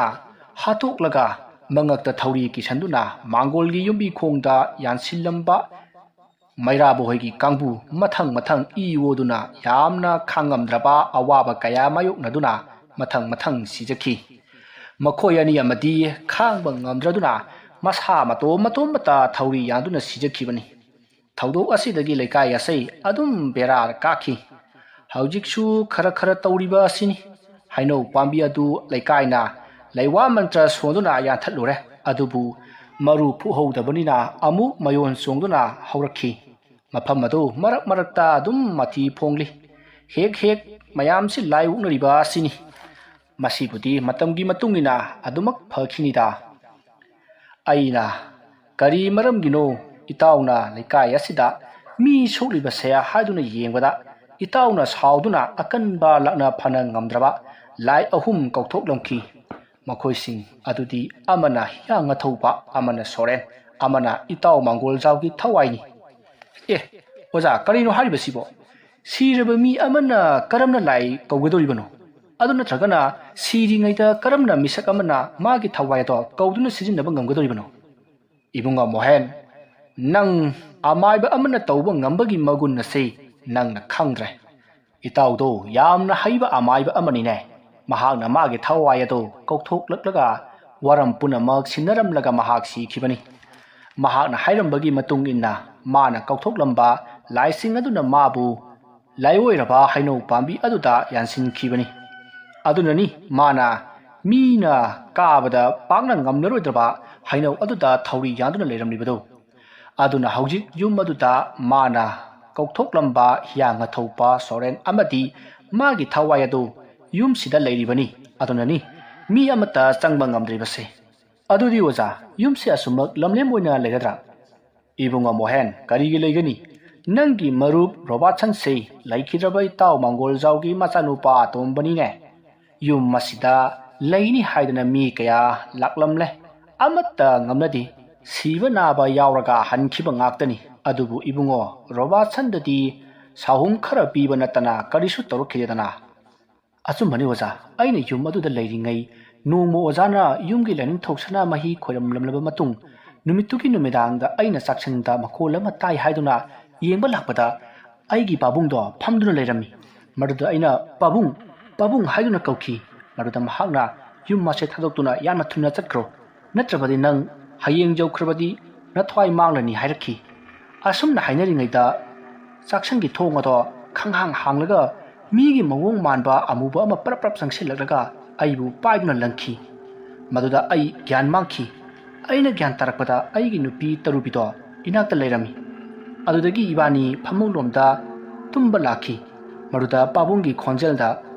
ꯎꯞꯄꯒ ꯇꯨꯝꯃꯨ, ꯅꯠꯇ꯭ꯔꯕꯗꯤ ꯃꯈꯣꯏꯅ ꯁꯣꯏꯗꯅ ꯅꯈꯧꯔꯤ ꯃꯦꯠꯂꯒ ꯍꯥꯠꯈ꯭ꯔꯅꯤ ꯍꯥꯏꯔꯛꯈꯤ꯫ ꯃꯗꯨꯗ ꯑꯩꯅ ꯇꯔꯨꯕꯤꯁꯨ ꯎꯞꯍꯟꯗꯨꯅ ꯇꯔꯨꯕꯤ ꯏꯕꯥꯅꯤ ꯎꯞꯄꯒ ꯇꯨꯝꯗꯨꯅ ꯅꯣꯡ ꯉꯥꯟꯕ ꯉꯥꯏꯈꯤꯕꯅꯤ ꯑꯣꯖꯥ꯫ ꯑꯗꯨꯅꯤ ꯅꯪꯅ ꯌꯨꯝ ꯑꯗꯨꯒꯤ ꯌꯨꯝꯕꯨ ꯑꯣꯏꯔꯕꯅꯤ ꯍꯥꯏꯕꯗꯤ ꯅꯪꯒꯤ ꯄꯥꯕꯨꯡꯒꯤ ꯌꯨꯝ ꯍꯤꯡꯈꯣꯜꯗꯤ ꯅꯪꯒꯤꯅꯤ꯫ ꯃꯔꯝ ꯑꯗꯨꯅ ꯅꯪꯅ ꯌꯨꯝꯕꯨ ꯑꯃ ꯑꯣꯏꯅ ꯂꯥꯏ ꯈꯣꯏꯔꯝꯂꯕꯗꯤ ꯁꯣꯏꯗꯅ ꯑꯋꯥ ꯑꯅꯥ ꯇꯥꯔꯤꯕꯁꯤꯡ ꯑꯁꯤꯗꯒꯤ ꯀꯣꯛꯀꯅꯤꯀꯣ ꯏꯕꯨꯡꯉꯣ꯫ ꯑꯗꯨꯗꯤ ꯑꯣꯖꯥ ꯀꯩꯗꯧꯉꯩꯒꯗꯤ ꯂꯥꯏ ꯈꯣꯏꯔꯝꯁꯤꯒꯦ? ꯀꯔꯤ ꯄꯣꯠꯆꯪ ꯆꯪꯒꯅꯤ? ꯏꯕꯨꯡꯉꯣ, ꯇꯞꯊꯧ ꯂꯩꯀꯥꯏ ꯑꯁꯤꯒꯤ ꯑꯍꯜ ꯂꯃꯟ ꯈꯔ ꯕꯥꯔꯇꯣꯟ ꯇꯧꯗꯨꯅ ꯀꯧꯒꯗꯕꯅꯤ, ꯑꯗꯨꯒ ꯁꯨꯃꯥꯡꯗ ꯖꯩꯒ ꯑꯃ ꯇꯧꯒꯅꯤ, ꯑꯗꯨꯒ ꯌꯨꯝꯕꯤꯈꯣꯡ ꯑꯗꯨꯗ ꯂꯪ ꯑꯃꯨꯕꯅ 103ꯂꯛ ꯌꯦꯠꯀꯗꯕꯅꯤ꯫ ꯍꯥꯏꯔꯤꯕ ꯂꯪ ꯑꯗꯨ ꯌꯦꯠꯄ ꯂꯣꯏꯔꯒ ꯌꯨꯝꯕꯤꯈꯣꯡ ꯑꯗꯨ ꯐꯨꯛꯂꯒ ꯃꯊꯧ ꯃꯉꯝ ꯄꯥꯡꯊꯣꯛꯀꯗꯕꯅꯤ꯫ ꯃꯇꯝ ꯑꯗꯨꯗ ꯁꯨꯃꯥꯡꯒꯤ ꯃꯐꯝ ꯑꯃꯗ ꯅꯤꯡꯊꯤꯖꯅ ꯐꯛ ꯑꯃ ꯊꯥꯔꯒ ꯐꯤ ꯑꯉꯧꯕ ꯑꯃ ꯀꯨꯞꯂꯒ ꯅꯤꯡꯊꯤꯖꯅ ꯊꯝꯒꯗꯕꯅꯤ ꯏꯕꯨꯡꯉꯣ꯫ ꯑꯣꯖꯥ, ꯀꯩꯒꯤꯅꯣ ꯑꯗꯨꯗꯤ? ꯐꯝꯐꯝ ꯑꯗꯨꯗ ꯏꯇꯥꯎ ꯃꯥꯡꯒꯣꯜꯖꯥꯎ ꯔꯣꯕꯥꯔꯠꯀꯤ ꯃꯄꯥꯕꯨꯡ ꯑꯗꯨ ꯐꯝꯒꯗꯧꯔꯤꯕꯅꯤ꯫ ꯃꯍꯥꯛꯅ ꯊꯧꯔꯝ ꯑꯁꯤ ꯄꯥꯡꯊꯣꯛꯄꯤꯒꯗꯧꯔꯤꯕꯅꯤꯅꯦ꯫ ꯃꯁꯤꯕꯨ ꯑꯩꯈꯣꯏꯅ ꯂꯥꯏꯑꯣꯏꯔꯕ ꯑꯃꯥꯏꯕꯅ ꯊꯧ ꯇꯧꯕ ꯍꯥꯏꯅ ꯀꯧꯏ꯫ ꯑꯩꯈꯣꯏꯅ ꯉꯝꯕ ꯍꯩꯕ ꯄꯣꯠ ꯅꯠꯇꯦꯅꯦ꯫ ꯑꯩꯅ ꯉꯝꯕ ꯍꯥꯏꯕꯕꯨ ꯏꯇꯥꯎ ꯃꯥꯡꯒꯣꯜꯖꯥꯎꯒꯤ ꯊꯋꯥꯏ ꯑꯗꯨ ꯀꯧꯊꯣꯛꯄꯗꯅꯤ꯫ ꯀꯔꯤ ꯑꯁꯤꯕ ꯊꯋꯥꯏ ꯂꯥꯛꯂꯒ ꯂꯥꯏ ꯈꯣꯏꯔꯝꯒꯗꯕ? ꯏꯕꯨꯡꯉꯣ ꯃꯣꯍꯦꯟ, ꯀꯔꯤ ꯇꯧꯔꯦ ꯃꯨꯔꯨꯝ ꯁꯣꯜꯂꯤꯕꯗꯤ? ꯑꯣꯖꯥ ꯀꯔꯤꯁꯨ ꯇꯧꯗꯦꯗ꯫ ꯐꯔꯦ ꯑꯗꯨꯗꯤ ꯊꯕꯛ ꯑꯁꯤ ꯄꯥꯡꯊꯣꯛꯅꯅꯕ ꯂꯩꯀꯥꯏ ꯑꯍꯟꯁꯤꯡꯗ ꯍꯥꯟꯅ ꯍꯥꯏꯔꯨꯔꯣꯀꯣ, ꯑꯗꯨꯒ ꯊꯕꯛ ꯂꯣꯏꯕꯒ ꯑꯩꯒꯤꯗ ꯄꯥꯎ ꯄꯤꯔꯛꯎ꯫ ꯍꯣꯏ ꯑꯣꯖꯥ, ꯑꯗꯨꯗꯤ ꯑꯩꯈꯣꯏ ꯑꯃꯨꯛ ꯍꯟꯖꯈ꯭ꯔꯒꯦ꯫ ꯌꯧꯔꯣ꯫ ꯑꯁꯨꯝꯅ ꯑꯃꯥꯏꯕ ꯒꯣꯝꯆꯥꯅ ꯍꯥꯏꯕꯒꯤ ꯃꯇꯨꯡ ꯏꯟꯅ ꯊꯧꯔꯝ ꯄꯨꯝꯅꯃꯛ ꯄꯥꯡꯊꯣꯛꯈꯤ꯫ ꯂꯩꯀꯥꯏꯒꯤ ꯑꯍꯟꯁꯤꯡ ꯈꯔ ꯍꯧꯗꯨꯅ ꯁꯨꯃꯥꯡ ꯑꯗꯨꯗ ꯖꯩꯒ ꯇꯧꯈꯤ ꯑꯃꯗꯤ ꯌꯨꯝꯕꯤ ꯑꯗꯣ ꯂꯧꯊꯣꯛꯈꯤ꯫ ꯃꯁꯤꯒꯤ ꯃꯇꯨꯡ ꯌꯨꯝ ꯑꯗꯣ ꯃꯄꯨꯡ ꯐꯥꯅ ꯁꯤꯗꯣꯛꯈꯤ꯫ ꯍꯧꯖꯤꯛꯇꯤ ꯀꯔꯤꯁꯨ ꯊꯣꯏꯗꯣꯛꯄ ꯇꯧꯔꯛꯈꯤꯗ꯭ꯔꯦ꯫ ꯑꯗꯨꯒ ꯃꯣꯍꯦꯟꯅ ꯌꯨꯝ ꯑꯗꯨꯗ ꯄꯥꯝꯖꯔꯤꯕ ꯃꯍꯥꯛꯀꯤ ꯄ꯭ꯔꯥꯏꯚꯦꯠ ꯁ꯭ꯀꯨꯜ ꯑꯗꯣ ꯁꯥꯗꯨꯅ ꯑꯉꯥꯡ ꯀꯌꯥ ꯃꯍꯩ ꯇꯝꯕꯤꯈꯤ꯫ ꯋꯥꯔꯤ ꯑꯁꯤ ꯃꯇꯥꯡ ꯑꯁꯤꯗ ꯂꯣꯏꯁꯤꯟꯖꯔꯤ꯫ ꯋꯥꯔꯤ ꯑꯁꯤ ꯄꯥꯊꯣꯛꯆꯕ ꯃꯇꯝꯗ ꯁꯣꯏꯈꯤ ꯂꯥꯟꯈꯤꯕ ꯑꯔꯥꯟ ꯑꯍꯣꯏ ꯌꯥꯎꯔꯤꯕꯁꯨ ꯇꯥꯕꯤꯔꯤꯕ ꯄꯨꯝꯅꯃꯛꯅ ꯄꯨꯛꯆꯦꯜ ꯆꯥꯎꯅ ꯉꯥꯛꯄꯤꯒꯅꯤ꯫ ꯃꯇꯨꯡ ꯇꯥꯔꯛꯄꯗꯁꯨ ꯃꯌꯥꯝꯒꯤꯗꯃꯛꯇ ꯅꯨꯡꯉꯥꯏꯕ ꯋꯥꯔꯤ ꯀꯌꯥ ꯑꯃꯨꯛ ꯄꯨꯗꯨꯅ ꯂꯥꯛꯆꯈꯤ꯫ ꯉꯁꯤꯒꯤꯗꯃꯛꯇꯗꯤ ꯃꯌꯥꯝꯕꯨ ꯑꯔꯣꯏꯕꯗ ꯑꯃꯨꯛꯀ ꯍꯟꯅ ꯈꯨꯔꯨꯝꯖꯔꯤ꯫